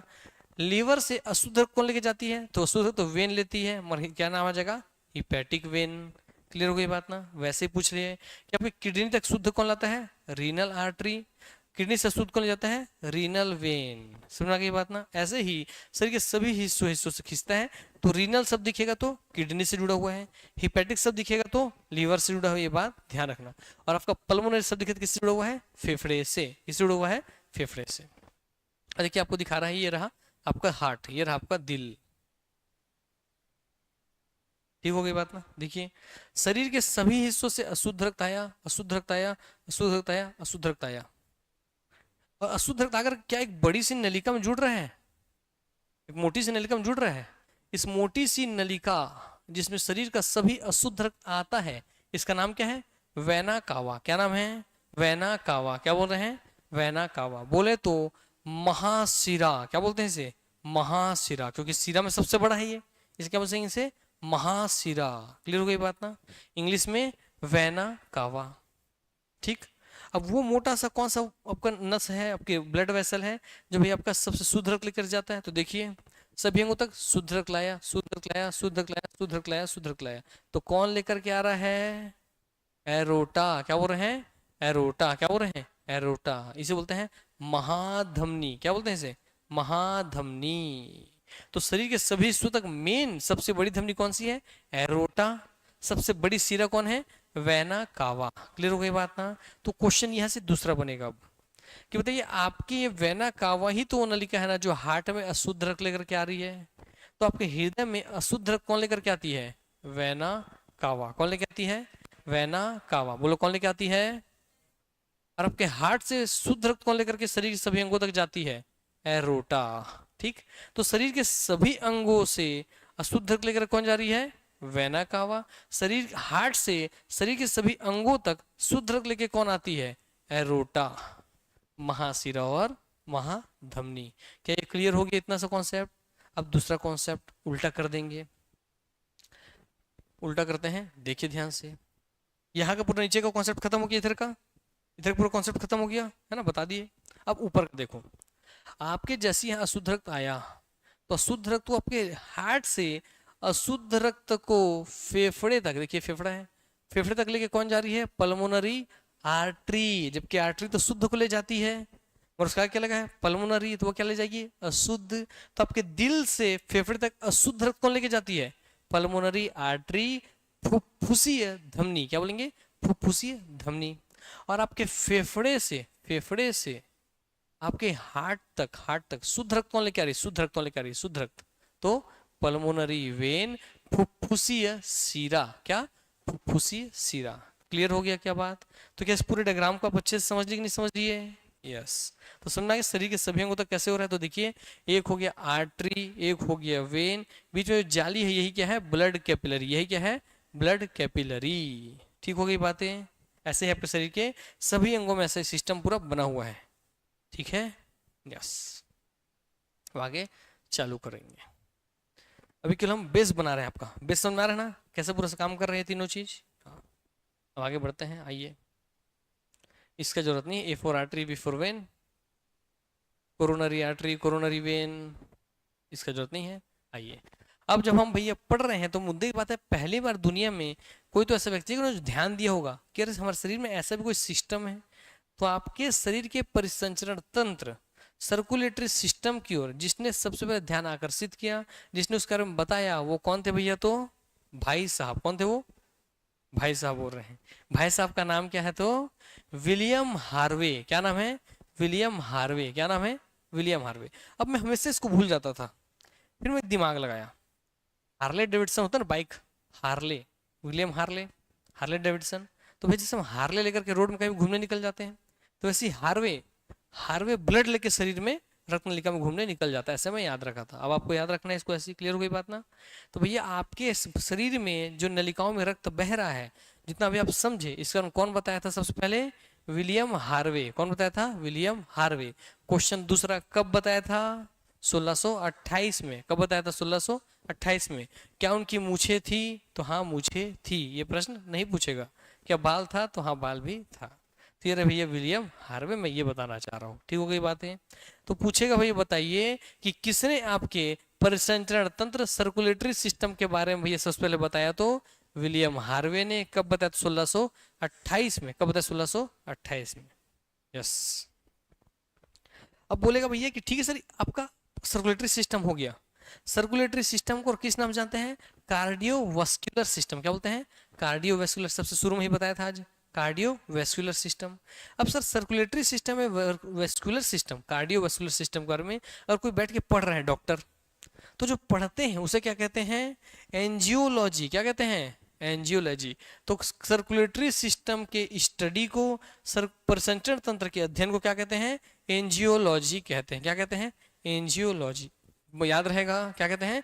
एंजियोलॉजी। इसीलिए आपके रक्त नलिकाओं में कभी कुछ जाम वाम आ जाता है, उसकी सफाई वफाई करते हैं, उसमें स्टेंट लगाते हैं, तो उसे बोलते हैं एंजियोप्लास्टी। क्या बोलते हैं उसे? एंजियोप्लास्टी। कि प्लास्टर कर दिए। समझ में आ गई बात ना? यस। तो भी हार्ट से जुड़ा हुआ है। और भैया अगर आपसे पूछे कि ठीक है एंजियोलॉजी कहते हैं इसके अध्ययन को, तो इसके अध्ययन की खोज किसने की थी? विलियम हार्वे ने। तो फादर ऑफ एंजियोलॉजी कौन है? William Harvey. याद रहेगा नहीं रहेगा? यस सर याद रहेगा। आइए अब आगे बढ़ते हैं। अब कुछ ऊपर ऊपर समझते हैं पहले, क्योंकि हम इंसान को नहीं बस पढ़ना है, क्योंकि जनरली आप देखेंगे आयोग जो होती है ना, वो इंसानों से ज्यादा जीव जंतु, पेड़ पौधे, कॉकरोच, कीड़े, इनके ऊपर इंटरेस्टेड है, उसी जुड़े क्वेश्चन पूछती है। उनको क्या लगता है कि इंसान अपने शरीर के बारे में तो जानता होगा, मगर हम लोग जानते तो है नहीं। हम लोग क्या फुल्ली भोथर है ना? हम सब भोथर हैं। अरे मैं भोथर था। क्यों भोथर थे? क्योंकि हमारे एजुकेशन सिस्टम ने हमको ऐसा बनाया कि भैया पास होने के लिए पढ़ो, परसेंटेज लाने के लिए पढ़ो, ज्ञान के लिए मत पढ़ो। हम सबका बचपन में टारगेट क्या होता था? मेरा भी पास होना है ना? 9वीं पास होना है, 10वीं पास होना है, 11वीं पास होना है, 12वीं पास होना है, कॉलेज सेमेस्टर पास होना है, फिर ईयर पास होना है, कॉलेज पास होना है। पास हमारा टारगेट था। आप में से कितने, मैं तो नहीं था भाई, ईमानदारी से बताता हूँ, मैं तो नहीं था कि ज्ञान के लिए पढ़ाऊंगा। आप में से कितने जो ज्ञान के लिए पढ़ा होगा? कोई है ऐसा? हो ही नहीं सकते, क्योंकि हमारा एजुकेशन सिस्टम ने हमको ऐसा बनाया। क्लियर हो गई बात ना? इसलिए ये सब चीज हम अपने स्कूल टाइम में पढ़ चुके हैं, ये भी बता दे रहा हूँ, पर हमको आज याद नहीं है ना, इसी वजह से। तो उनको लगता है यार ये बच्चे स्कूल में पढ़ चुके हैं अपने शरीर का। आज चलो मैं कीड़े मकोड़े का पूछ लेता हूँ, घोंघा का बता दो बोलेगा, घोंघे का। ऑक्टोपस का बता दो बोलेगा आपसे एग्जाम में, और आपका हालत खराब। अपने शरीर का तो जानते नहीं, ऑक्टोपस घोंघा कहाँ से जानेंगे, मगर अब जानोगे। कॉकरोच पूछ लेता है, बताओ लड़कियों का फेवरेट, जो सैंडविच में लगा खा लेते हैं सबके सब, है ना? हाँ, और तितली का पूछ लेता है। यस, आइए देखते हैं। तो प्रसंचरण तंत्र सर्कुलेटरी सिस्टम को कितने हिस्से में बांटा गया है? दो हिस्सों में। कितने हिस्सों में? दो टाइप। तो ब्लड सर्कुलेटरी सिस्टम कितने प्रकार के होते हैं? दो प्रकार के होते हैं। मैंने हमारे शरीर में ब्लड कितने तरीके से घूमता है? दो तरीके से घूमता है। पहला क्या है? ओपन सर्कुलेटरी सिस्टम, खुला प्रसंचरण तंत्र। दूसरा क्या है? क्लोज्ड सर्कुलेटरी सिस्टम, बंद प्रसंचरण तंत्र। अब बंद का मतलब समझना, आपके शरीर में जो ब्लड घूम रहा था वो ऐसी कहीं घूम रहा था कि रक्त नलिका के अंदर बंद होकर के घूम रहा था? रक्त नलिका के अंदर बंद होकर के। इसका मतलब इंसान में कौन सा सर्कुलेटरी सिस्टम है?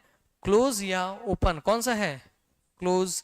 तो भैया जितने भी स्तनपायी हैं, चिंपांजी, हाथी, घोड़ा, इंसान, कुत्ते, बिल्ली उल्ली, जो भी आपको दिख रहे हैं, जितने भी स्तनपायी जानवर हैं, मैमल्स वर्ग हैं, उन सब में क्या पाया जाता है? Close circulatory system. अब इसका एक ट्रिक बताऊं? ट्रिक आपको ऑप्शन दे दे और बोले बताओ किसका ओपन है किसका क्लोज, कैसे पहचानोगे? तो वो ध्यान रखना, जिसका शरीर फुल्ली डेवलप हो, मतलब बहुत बड़ा शरीर हो, अच्छे से सब चीज आपको अलग अलग वर्गीकरण दिखे, हमारा नाक अलग दिखता है, आंख अलग दिखता है, होठ अलग दिखता है, कान अलग दिखता है ना। तो जो भी जितने भी बड़े बड़े शरीर वाले हैं, जिसमें हर एक चीज अलग से अच्छे से दिखता है, उन सब में लगभग पहचानने का तरीका है, ये कोई प्रिंसिपल नहीं है, हिंट दे रहा हूँ। उसमें क्या होगा? Close circulatory system. और जितने भी छोटे छोटे छोटे छोटे जीव जंतु होंगे, अब उसके अंदर इतना छोटा शरीर में कितना सारा रक्त कैसे काय बनाएंगे, है ना? भगवान बोलेंगे क्या इसके अंदर बनाऊंगे यार, इतने से कीड़े के अंदर कितना रक्त किसका बनाऊंगा? तो जितने भी कीड़े कीड़े मकोड़े, तितली फितली, छोटे छोटे जीव हैं, उसमें क्या पाया जाता है? Open circulatory system. क्या पाया जाता है? Open circulatory system. पहचानने का एक तरीका पता चल गया ना? यस। अब आगे बढ़ो यहीं से। सर जो ओपन सर्कुलेटरी सिस्टम है, ये बिना नलिकाओं के रुधिर का प्रसंचरण करती है, मतलब इसमें कोई भी आपका ब्लड कैपिलरी, ब्लड वेसल नहीं होता, बिना नलिकाओं के। इसमें नलिकाएं होंगी क्या? नहीं, इसलिए इसका नाम ओपन है। मतलब आपका शरीर है, शरीर के अंदर सब चीज खोखला है, ऐसी खून बह रहा है। सुना गया बात ना? यस। वो कौन है? ओपन वाला। और इसमें नलिकाएं में बह रहा है, वो कौन है? क्लोज वाला। तो इसमें रुधिर नलिका युक्त हो, इसमें रुधिर नलिका होती है, ब्लड वेसल होती है, इसमें ब्लड वेसल नहीं होती। क्लियर हो गई बात ना? तो पूछे तो बता देंगे। यस। कि बताइए इनमें से किस में ब्लड वेसल पाई जाती है? Open circulatory system, close circulatory system, किस में पाई जाती है? किसमें पाई जाती है? ब्लड वेसल किसमें पाई जाती है? क्लोज वाले में ना? हाँ। और किसमें नहीं पाई जाती? ओपन वाले में। मेरे दादा रे, बिना नलिका के, विदाउट वेसल के, बिना नलिका के। अब आते हैं ओपन वाले को देखते हैं। ओपन वाले में आपको एक वर्ग कौन दिख रहा है? एंथ्रोपोडा। कौन दिख रहा है? ऑर्थोपोडा। कौन सा वर्ग? ऑर्थोपोडा। ऑर्थोपोडा के अंदर वर्ग आता है इंसेक्ट, ठीक है ना, क्लासेस आता है। तो ऑर्थोपोडा वर्ग में जितने भी आते हैं, अब ऑर्थोपोडा कौन आता है तो ध्यान समझ लो थोड़ा सा, आपको ये वर्ग वगैरह थोड़ा पढ़ना पड़ेगा तब समझ में आगे, इससे परिचित होंगे तो। आइए थोड़ा सा बताते हैं ऑर्थोपोडा के बारे में। ऑर्थो का मतलब ही होता है ऐड। ऐड मतलब एडिशन, एडिशन मतलब जोड़ना, तो मतलब जुड़ा हुआ। क्या? जुड़ा हुआ। क्या बोल रहे हैं? जुड़ा हुआ। ऑर्थो का मतलब ऐड या जुड़ा हुआ। क्लियर हो गई बात ना? अब पोड़ा का मतलब क्या होता है? पैर। क्या होता है? पैर। तो ऐसे जितने भी जीव जंतु जिसके सभी पैर आपस में जुड़े हुए होते हैं, जुड़ा हुआ पैर होता है, वो क्या कहलाता है? ऑर्थोपोडा। क्या कहलाता है? ऑर्थोपोडा। तो देखो कॉकरोच को ध्यान से देखो, कभी कॉकरोच को पकड़ना और मस्त चबा के खा जाना। नहीं नहीं, खाना नहीं है, खाने से पहले देखना उसको उल्टा करके, इसको ऐसे उल्टा करके देखोगे ना, तो आपको दिखेगा कि इसका जो ये वाला पैर है ये ऐसा है, और इसके वाले पैर ऐसे करके ऐसे गया है, दोनों ऐसे जुड़े हुए हैं। इसको ये वाला पैर है ऐसे आया है, इसके वाले पैर ऐसे आया है, इसके वाले पैर जैसे आया है, इसके वाले पैर ऐसा है, इसके सभी पैर आपस में जुड़े हुए हैं। इसलिए कॉकरोच किस में आएगा? ऑर्थोपोडा में, ठीक हो गई बात ना।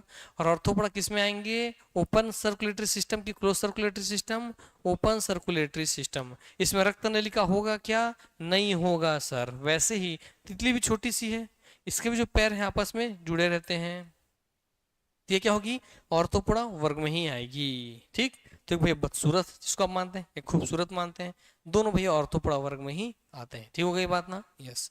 ऑर्थोपोडा का मतलब भी पता चल गया, यस। और दोनों में क्या पाया जाएगा, ओपन सर्कुलेटरी सिस्टम। तो कॉकरोच हो, बटरफ्लाई हो, दोनों कौन में आते हैं, ओपन सर्कुलेटरी सिस्टम के एग्जाम्पल है। उसका दूसरा हिस्सा, ये तो जमीन वाले हो गए। पानी का ले लीजिए, पाली में जो मोलस्का वर्ग है, तो ऑर्थोपोडा वर्ग में क्या पाया जाता है बोलेंगे तो ओपन सर्कुलेटरी सिस्टम। वैसे ही मोलास्का वर्ग में क्या पाया जाता है, ओपन सर्कुलेटरी सिस्टम। मोलास्का में कौन कौन आते हैं, तो मैं इसको याद करता हूँ, मोलास्का मतलब एकदम गुलू मुलू, गुलू मुलू, मोलास्का से मुलू मुलू है ना, मुलू मुलू से भाई नरम नरम, नरम नरम कौन लगेगा, घोंघा। घोंघा जली वाली छू एकदम नरम लगेगा ना, गुलू गुलू लगेगा, यस। और इसको ऑक्टोपस एकदम जो गुलू गुलू लगेगा। तो मोलास्का जो एकदम गोल मोल लगेगा, गोल मोल गुलू मुलू नरम नरम। मोलास्का में आपका ये आता है स्नेल, घोंघा, और कौन आता है भाई आपका, ऑक्टोपस। तो आपके ऑक्टोपस बोले चाहे आपका स्नेल या घोंघा बोले, दोनों किसके अंदर आते हैं, मोलास्का वर्ग के अंतर्गत। मोलास्का वर्ग के अंदर किस में पाया जाते हैं, ओपन सर्कुलेटरी सिस्टम पाया जाता है। तो क्या इनके अंदर भी ब्लड वेसल होगा क्या, नहीं होगा, होगा क्या, नहीं होगा। Very good. आपको भैया दो प्रकार का होता है ब्लड सर्कुलेटरी सिस्टम, एक होता है ओपन, दूसरा होता है क्लोज। ओपन के अंदर कौन कौन आता है, ऑर्थोपोडा और मोलास्का वर्ग। क्लोज के अंदर कौन आता है, मैमल वर्ग। कौन आता है, मैमल वर्ग। बड़े शरीर वाले, छोटे छोटे शरीर वाले। और इसमें बड़ा शरीर है ना, ऑक्टोपस बहुत बड़ा पाया जाता है, एक हिंट था, अधिकांश छोटे छोटे पाए जाते हैं इसलिए। अब हम सबसे पहले पूरे ब्लड सर्कुलेटरी सिस्टम के तीन हिस्से होते हैं, ब्लड, हार्ट एंड वेसल। हम सबसे पहले क्या पढ़ेंगे, ब्लड पढ़ेंगे। अब चालू हो रहा है आपका हिस्सा, इतना इंट्रोडक्शन था, क्लियर हो गई बात। अरे पानी पी लें दो रे, तुम मार दो एक दिन पढ़वा पढ़वा के, मेरे को बताओ, इतना अत्याचारी बच्चे हो यार तुम लोग हैं। हम्म, यहां तक किसी कोई डाउट, किसी कोई शंका, आशंका, निराशंका, लघु शंका। चलिए आगे बढ़ते हैं। रुधिर यानी कि ब्लड। तो ब्लड जब आप कोई आएंगे तो आप में से बोले सर मुझे ब्लड में बहुत इंटरेस्ट आ गया आपके पढ़ाने के बाद, अब मैं ब्लड के बारे में पढ़ना चाहता हूँ। तो ब्लड के बारे में आप पढ़ना चाहते हो तो ब्लड के अध्ययन को क्या कहते हैं, हिमेटोलॉजी। क्या कहते हैं, हिमेटोलॉजी। तो क्वेश्चन पूछेगा ब्लड के अध्ययन को क्या कहते हैं, हेमेटोलॉजी, हेमेटोलॉजी। अरे सिंपल सी बात है, ब्लड में क्या पाया जाता है, आरबीसी। आरबीसी में हीमोग्लोबिन, हीमोग्लोबिन से क्या हो गया, हेमेटोलॉजी। तो याद रहेगा कि नहीं रह जाएगा, यस। परिसंचरण तंत्र के अध्ययन को क्या कहते हैं, एंजियोलॉजी। क्लियर हो गई बात ना। फादर ऑफ एंजियोलॉजी कौन है, विलियम हार्वे, हार्ले डेविडसन से याद रख लेंगे, यस। आगे बढ़ते हैं। अब ब्लड जब हम देखना चालू करेंगे, देखिए याद कीजिए, कल मैंने आपको ये पढ़ाया था कि जब हमारा छोटा सा बेबी जब माता के गर्भ में भ्रूण के रूप में रहता है, भ्रूण, जब बेबी जो पैदा होगा 9 साल बड़ा सा, वो छोटे से भ्रूण के रूप में रहता है ना पेट में, जब भ्रूण में बताया था कल आपको, याद कीजिए, अंदर है तो एंडो, बाहर है तो, अरे कहाँ चले गए, अरे अरे रुक जाओ, अंदर है तो एंडो, बीच में है तो मिडिल में है तो मीजो, और बाहर है एग्जिट है तो एक्टो। कल पढ़ाया था। और कल का मैंने आपको बताया था, तो आज भी पढ़ लीजिए जो कल नहीं आए थे, कि एंडोडर्म आपको दिख रहा है, इससे क्या बनता है हमारा न्यूरल स्किन। क्या बनता है, स्किन। तो बताया था अंदर वाले से, जो कि अंदर उससे बाहर का स्किन बन रहा है, ऐसे पढ़े थे हम लोग ना, यस। और मिडिल, मिडिल मिजोडर्म हम क्या पढ़े थे भैया, heart, blood, vascular and skeleton muscle, सब किससे बनता है, मिडिल वाले से बताया था। और जो एक्टो है, एक्टो, इससे क्या बताया था आपका, लंग, रिवर एंड पैंक्रियाज बनता है, कल बताया था ना, यस। तो ये चीज आपको पूछ सकता है कि बताइए भ्रूण जो होता है, भ्रूण, एम्ब्रियो, उसमें एंडोडर्म से क्या बनता है, तो स्किन। एंडोडर्म्स क्या बनता है, स्किन। एंडोडर्म्स क्या बनता है, स्किन। एंडो माने सबसे अंदर, एंडो अंदर, अंदर। मिडिल में इसलिए मीजो, मिडिल में है तो मीजो। बाहर है एग्जिट से एक्सो, क्या है, एक्टो। बाहर है तो एग्जिट है तो एक्टो। तो एंडो, मीजो, एक्टो, क्या क्या है, एंडो, मीजो, एक्टो। एंडो से क्या बन रहा है, स्किन। मीजो से क्या बन रहा है, हार्ट, ब्लड, वेस्कुलर। तो याद कीजिए मैंने बोला था जितने भी कनेक्टिंग टिश्यू होंगे, याद कीजिए मैंने बताया था, क्योंकि देखिए अंदर वाले को बाहर से कनेक्ट कौन कर रहा है, बीच वाला। अंदर वाले से बाहर वाले को कनेक्ट कौन कर रहा है, बीच वाला। तो जितने भी कनेक्टिंग टिश्यू है जो आपके शरीर को कनेक्ट करते हैं, जैसे क्या मेरे ब्लड ने मेरे फेफड़े से ऑक्सीजन लेकर के मेरे लीवर को पहुंचाया, तो क्या उस दोनों को कनेक्ट किया ना? यस। तो ब्लड क्या है? Connecting tissue. क्या है ब्लड आपका? एक कनेक्टिंग टिश्यू। ठीक हो गई बात ना? क्या हार्ट ही पंप होकर के सब जगह तक ब्लड पहुंचाता है? तो क्या हार्ट सभी अंगों से जुड़ा हुआ है? Connecting tissue. क्या आपका हड्डी, स्केलेटन और मसल्स, भैया यहाँ की हड्डी यहाँ की तक की कलाई को जोड़ रही कि नहीं जोड़ रही है वाली हड्डी? यस। तो हड्डी भी कनेक्टिंग टिश्यू है। क्या मांसपेशी सबको जोड़ती कि नहीं जोड़ती है? यस। तो मसल भी क्या है? Connecting tissue. तो जितने भी कनेक्टिंग टिश्यू किस में आते हैं? मिडिल वाले में, मिजो वाले में। क्लियर हो गई बात ना? यस। और आपके जब बच्चा छोटा सा भ्रूण के रूप में है तो उसके एक्टोडर्म जो है, बाहरी लेयर, उससे क्या क्या बनता है उसके शरीर में? Lung, river and pancreas. तो याद कीजिए, मैंने कल बताया था। उसके सबसे अंदर वाले से बाहर का हिस्सा स्किन बन रहा है और सबसे बाहर वाले से अंदर का हिस्सा बन रहा है कौन? लंग, रिवर वगैरह। याद कीजिए, ठीक याद है? हाँ, तो ऐसे याद रखेंगे। चलिए, तो भैया ब्लड के अध्ययन को क्या कहते हैं? हेमेटोलॉजी। आइए अब चालू करते हैं। ब्लड में बाबू आपका यहाँ से कुछ चीज दिया है, वो एक सीधा एग्जाम में पूछता है इसको। ये 3 पॉइंट को अनेकों बार पूछे हैं, तो समझते हैं एक एक चीज का मतलब समझ लेते हैं। हर एक एक शब्द समझेंगे, कोई शब्द नहीं छोड़ेंगे। ठीक है? आपके ब्लड की कुछ विशेषताएं यहाँ लिखी गई हैं कि आपका जो ब्लड है वो एक तरल संयोजी ऊतक है। क्लियर हो गई बात ना? इंग्लिश में वो एक लिक्विड कनेक्टिंग टिश्यू है। तो क्या आपका ब्लड लिक्विड है कि सॉलिड है? लिक्विड है, तो सर लिक्विड सही हो गया, तरल सही हो गया। संयोजी का मतलब होता है संयोग करवाने वाला, जोड़ने वाला। क्लियर हो गई बात ना? तो क्या आपका ब्लड ही वो चीज है जो आपके फेफड़े से ब्लड लेकर के दिमाग तक पहुंचा रहा है, फेफड़े से ब्लड लेके पैर की एड़ी तक पहुंचा रहा है? तो क्या ब्लड सबको आपस में संयोग कर रहा है, सबको जोड़ रहा है? जोड़ रहा नहीं जोड़ रहा है? दिमाग से जो हार्मोन निकल रहा है उसको पैर की एड़ी तक लेके चल जा रहा है, जा रहा नहीं जा रहा है? यस। तो क्या ब्लड सबको संयोग कर रहा है? यस। इसलिए सर वो कहलाएगा संयोजी या कनेक्टिंग, क्योंकि सबको कनेक्ट कर रहे हैं। और ब्लड, क्योंकि एक भैया ब्लड में सिंगल एक कोई सेल है क्या? नहीं सर, उसमें आरबीसी भी है, उसमें डब्ल्यूबीसी भी है, उसमें वाइट प्लेटलेट्स भी है, प्लाज्मा भी है। तो इसमें बहुत सारी चीज़ों का भैया उसमें मिला जुला है। तो बहुत सारे सेल से मिलकर क्या बनता है भैया? आपका टिश्यू। क्या बनता है? टिश्यू। इसलिए भैया क्या है? आपका ब्लड एक टिश्यू है, एक ऊतक है, ऊतक या टिश्यू है। तो ब्लड क्या है? Liquid connecting tissue. क्या है? एक लिक्विड कनेक्टिंग टिश्यू। अब लिक्विड क्यों पता चल गया, कनेक्टिंग क्यों पता चल गया, और टिश्यू क्यों पता चल गया? यस। अगला है, मतलब ब्लड एक तरल संयोजी ऊतक है, बहुत बार पूछा गया है। अगला है, ब्लड मेसोडर्मल टिश्यू है। कैसा है? Mesodermal tissue. कैसा है? मेसोडर्मल। तो याद कीजिए, अभी आपको दिखाया था ब्लड कैसा था, बीच में था, कनेक्टिंग वाला बीच में होता है, मेसोडर्मल। याद है ना? Yes sir. और बोला था ना, एंडोडर्म और एक्टोडर्म को जोड़ कौन रहा है? मेसोडर्म। मिडिल में, और मिडिल की चीजें तो अंदर बाहर की चीज को जोड़ रही है। तो जैसे रक्त सबको जोड़ता है, वैसे मिडिल वाला भी सबको जोड़ रहा है। इसलिए रक्त क्या है आपका? मेसोडर्मल। क्या है? मेसोडर्मल टिश्यू है, मध्य त्वचा ऊतक है। ठीक हो गई बात? यस। अगला, ये कोलॉइडी विलियन है। क्या है? एक कोलॉइडी विलियन है।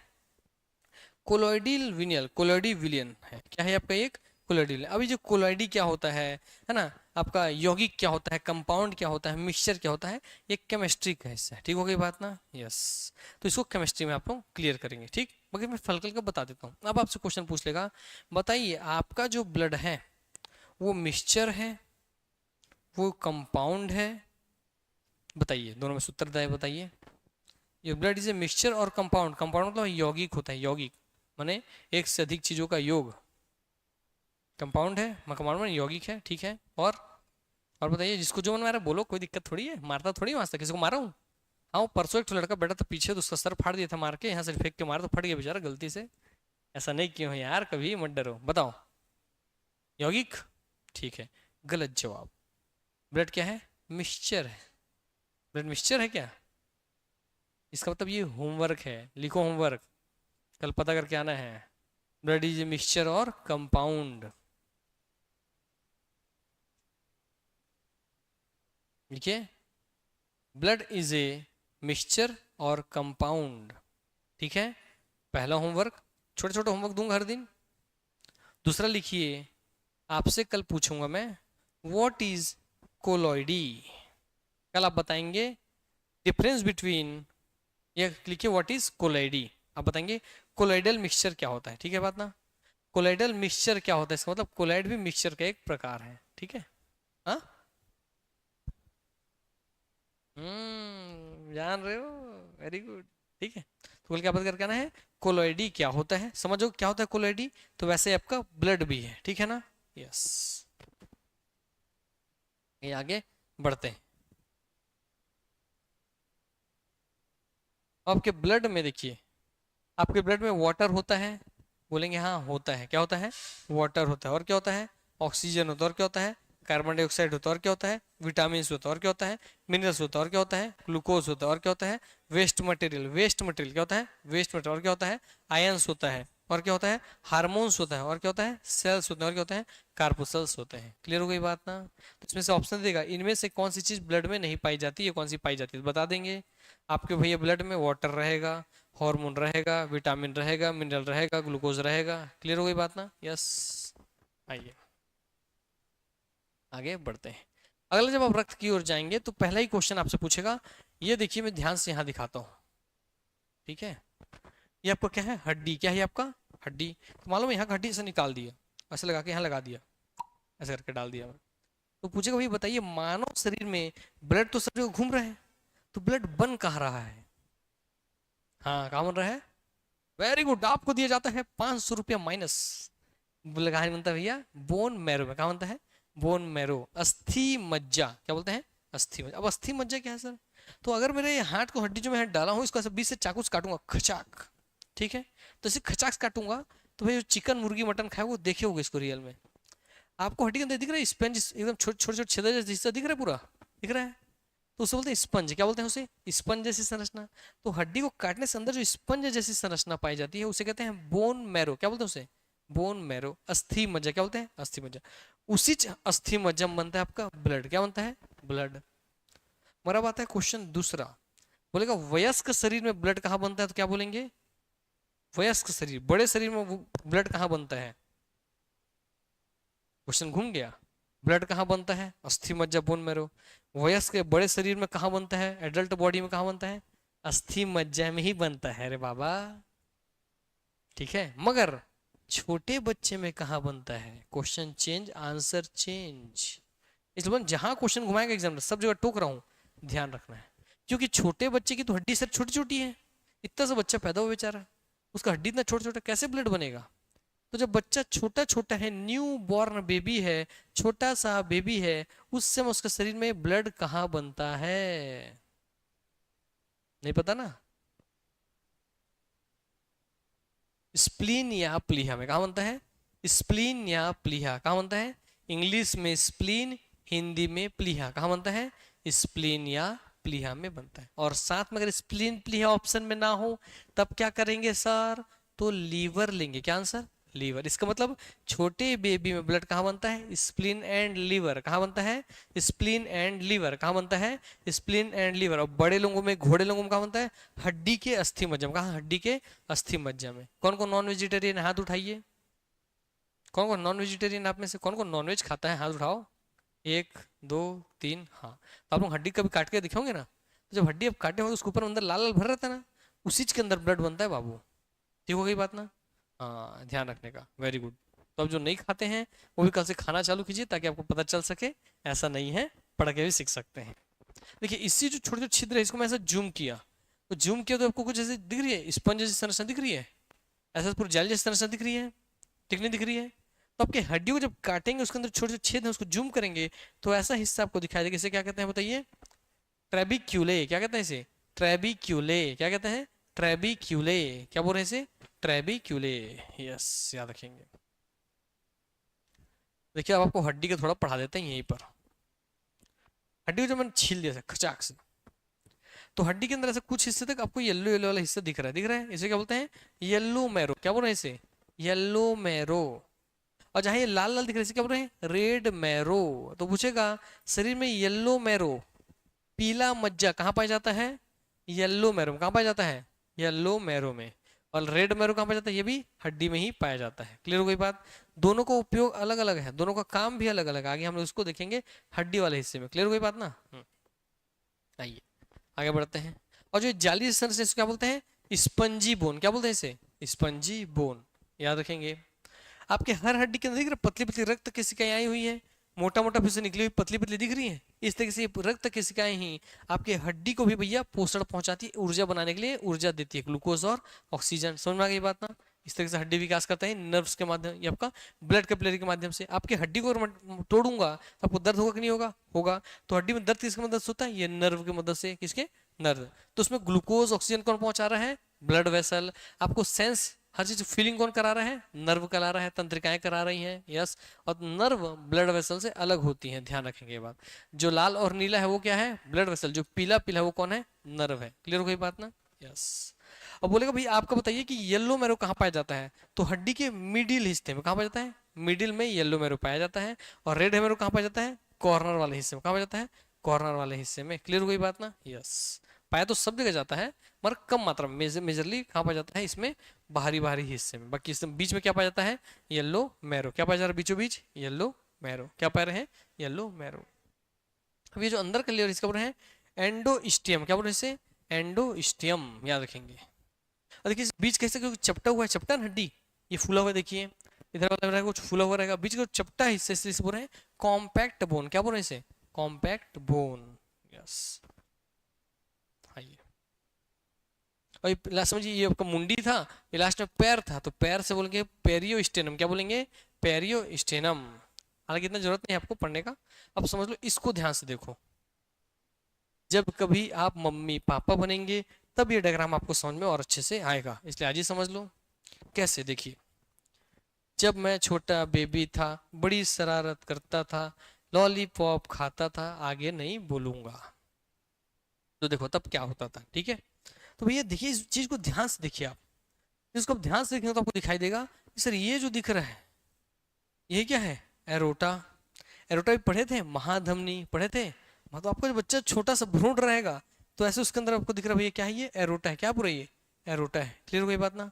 छोटे से बेबी में देखो ये बन रहा है किडनी। क्या बन रहा है? ये किडनी बन रहा है। क्या बन रही है? किडनी। तो देखिए किडनी दो जोड़ी होते हैं, इसलिए देखिए दो जोड़े किडनी बन रहे हैं। क्लियर हो गई बात ना? देखिए ये बन रहा है इंफीरियर वेना कावा। ठीक है बात ना? हाँ। फिर आगे बढ़ेंगे, देखिए ये बन रहा है स्प्लीन। क्या बन रहा है? ये स्प्लीन। इसी स्प्लीन में ही, क्योंकि हड्डी तो भी प्रॉपर डेवलप हो नहीं पाया है ना, उसको ब्लड तो चाहिए। बच्चा जब छोटे से गर्भ में तब भी उसको ब्लड चाहिए, उसका हड्डी डेवलप नहीं हो पाया है, तब उसमें ब्लड में किसका निर्माण हो रहा है? स्प्लीन से। किससे निर्माण हो रहा है? स्प्लीन या प्लीहा से। और ये बच्चे का क्या है? स्टमक। ये क्या है बच्चे का? स्टमक। हाँ ऐसे ही रहता है पूरा। हेलो, ये क्या है? स्टमक है। ठीक हो गई बात ना? यस। ये आपका हिपैटिक। हिपैटिक किस जुड़ा हुआ है? लीवर से। किस जुड़ा हुआ है? लीवर से। तो आपका hepatic artery, bile duct and portal vein. ठीक हो गई बात? तो इस तरह से बच्चे का संरचना भ्रूण के रूप में होता है। ठीक हो गई बात है? ऐसा पूरा आपको दिखाई देगा ऐसा। ठीक है, इसलिए समझ नहीं आता हम लोगों को। मूवी भी देखते हैं उसमें दिखाता है सोनोग्राफी करता है पेट में, तो मगर बेबी हमको समझ नहीं आता सोनोग्राफी में, क्योंकि ऐसे स्ट्रक्चर है। तो इसलिए डॉक्टर समझ पाते हैं कि कौन सा हिस्सा डेवलप हो पाया है। फिर डॉक्टर इसको देखेंगे सोनोग्राफी में, बताएंगे हाँ आपके बच्चे लीवर ठीक है, किडनी ठीक है, हार्ट बढ़िया है। बताएंगे नहीं किसी किसी बच्चे के हार्ट में छेद है, तो बता देंगे हाँ हार्ट में थोड़ा छेद है। हालांकि इससे में पता नहीं चल पाता छेद एग्जैक्टली, थोड़ा बड़े होते हैं तब पता चलता है। फिर उस छेद को ओपन हार्ट सर्जरी करके सील देते हैं, सील को उसको बंद कर देते हैं, क्योंकि बचपन में अगर छेद है ना तो उसका इलाज है। ठीक है, ध्यान रखने का। आइए फिर छोटे से बेबी का भैया पूरा चित्र है। अब आते हैं यहाँ पर कि भैया रुधिर का निर्माण या फॉर्मेशन कहाँ होता है? अस्थि मज्जा में। तो जो पढ़ाया था वो रटना नहीं है, लिखा हुआ भी है। ठीक, तो घर जाकर भूलोगे नहीं। कहाँ किस में होता है भैया? तो अस्थि मज्जा में। ब्लड का फॉर्मेशन किस में होता है बोलिए? अस्थि मज्जा या बोन मैरो में। गर्भ में बच्चे में रक्त निर्माण कहाँ होता है? प्लीहा या यकृत में, स्प्लीन या लीवर में। खून की मात्रा कुल वजन का कितना परसेंट होता है? तो 7 से 7.5%। इसका मतलब अगर बोला जाए कि आपके शरीर में कितना परसेंट खून है, कितना खून है, तो मान लो मैं 100 किलो का आदमी हूँ, तो मेरे शरीर में कितना खून रहेगा? कितना किलो खून रहेगा? 7 से 7.5 किलो। क्लियर हो गई बात ना? 7 से 7.5 किलो खून रहेगा। ये रहेगा किलो का बात है, वेट किलो में नापते हैं इसलिए है ना, ये किलो की बात कर रहे हैं। किलो में कितना किलो खून है? तो 7 से 7.5 किलो। अब कोई 80 किलो का है तो 8 से 56 5.6 kg। क्लियर हो गई बात? कोई 60 किलो का है तो 7 7 49 4.9 kg। क्लियर हो गई बात ना? तो नॉर्मली आप देखेंगे कि एक हाइट का लड़का लीजिए, एक ही हाइट की लड़की, एक मोटाई का लड़का, एक ही मोटाई की लड़की लीजिए, दोनों का वजन करवाइए, लड़का भारी निकलेगा, लड़की हल्की निकलेगी। क्लियर हो गई बात? क्योंकि लड़कियों का हड्डी फूला फूला होता है, क्लियर, और लड़कों का हड्डी कॉम्पैक्ट होता है, तो वजन ज्यादा होता है लड़कों के हड्डियों में। ठीक है, शरीर गठित संरचना ही वैसी होती है, गठित। तो मुद्दे की बात है कि जिसका भैया वजन ज्यादा है जबकि सेम आकार के हैं, तो ब्लड किसमें ज्यादा पाया जाएगा? लड़कों में। किसमें पाया जाएगा? लड़कों में। इसीलिए देखेंगे कि मेल में कितना ब्लड पाया जाता है? नॉर्मल 5 से 6 लीटर। मैंने आप सबके अंदर कम से कम 5 से 6 लीटर ब्लड होना चाहिए। और लड़कियों में कितना पाया जाता है? 4 से 5। तो 4 से 5, 5 से 6, याद रहेगा। मेल में कितना ब्लड? 5 से 6, फीमेल में कितना ब्लड 4 से 5 लीटर। तो आपको अगर हाथ को मैं काटूं या किसी जगह काटूं और खून निकालूं तो कितना लीटर खून निकलेगा 4 से 5। हालांकि निकलेगा नहीं इतना पूरा का पूरा, ठीक है, कुछ हिस्से बॉडी में ही एब्जॉर्ब हो जाएंगी और उसका सूख जाएंगी, ठीक, मगर इतना शरीर में ब्लड हमारे है। और कितना है निकालना है तो बॉडी के वजन हिसाब से आप निकाल सकते हैं, ठीक हो गई बात ना, यस। तो हर बॉडी का कितना परसेंट 7 से 7.5% इन केजी में, क्लियर हो गई बात ना। और लीटर बोले तो 5 से 6 या 4 से 5 लीटर। चलिए तो कल हम इसके आगे पढ़ेंगे, तो इसके आगे हम लोग देखना चालू करेंगे, ठीक है। तो मिलेंगे नेक्स्ट क्लास में, तब तक के लिए धन्यवाद, take care, love you all, good night, सेवनारा। और ये आपका पीडीएफ मैं भी डाल दूंगा, तो घर जाना मस्त इसको पढ़ने का, आगे पढ़ना आगे पढ़ने का, क्योंकि मेरा पीडीएफ तो एकदम आसान भाषा में रहता है, आप खुद से पढ़ खत्म कर सकते हो। तो एक काम करते पीडीएफ दे देंगे, कल से क्लास नहीं आएंगे, ठीक है, बन जाएगा ना काम। सब हाँ बोल रहे थे, यस बोल रहे हैं। यही जानना चाहता था मैं, कौन है इस क्लास में गद्दार, यही है वो, इसको ठिकाना लगवाना पड़ेगा, ठीक है, क्लियर हो गई बातें ना। तो भैया याद रखेंगे, पीडीएफ डाल देंगे, पढ़ लीजिएगा, रिवीजन कर लीजिएगा। मिलते हैं नेक्स्ट क्लास में, take care, love you all, good night, sayonara, मिलेंगे।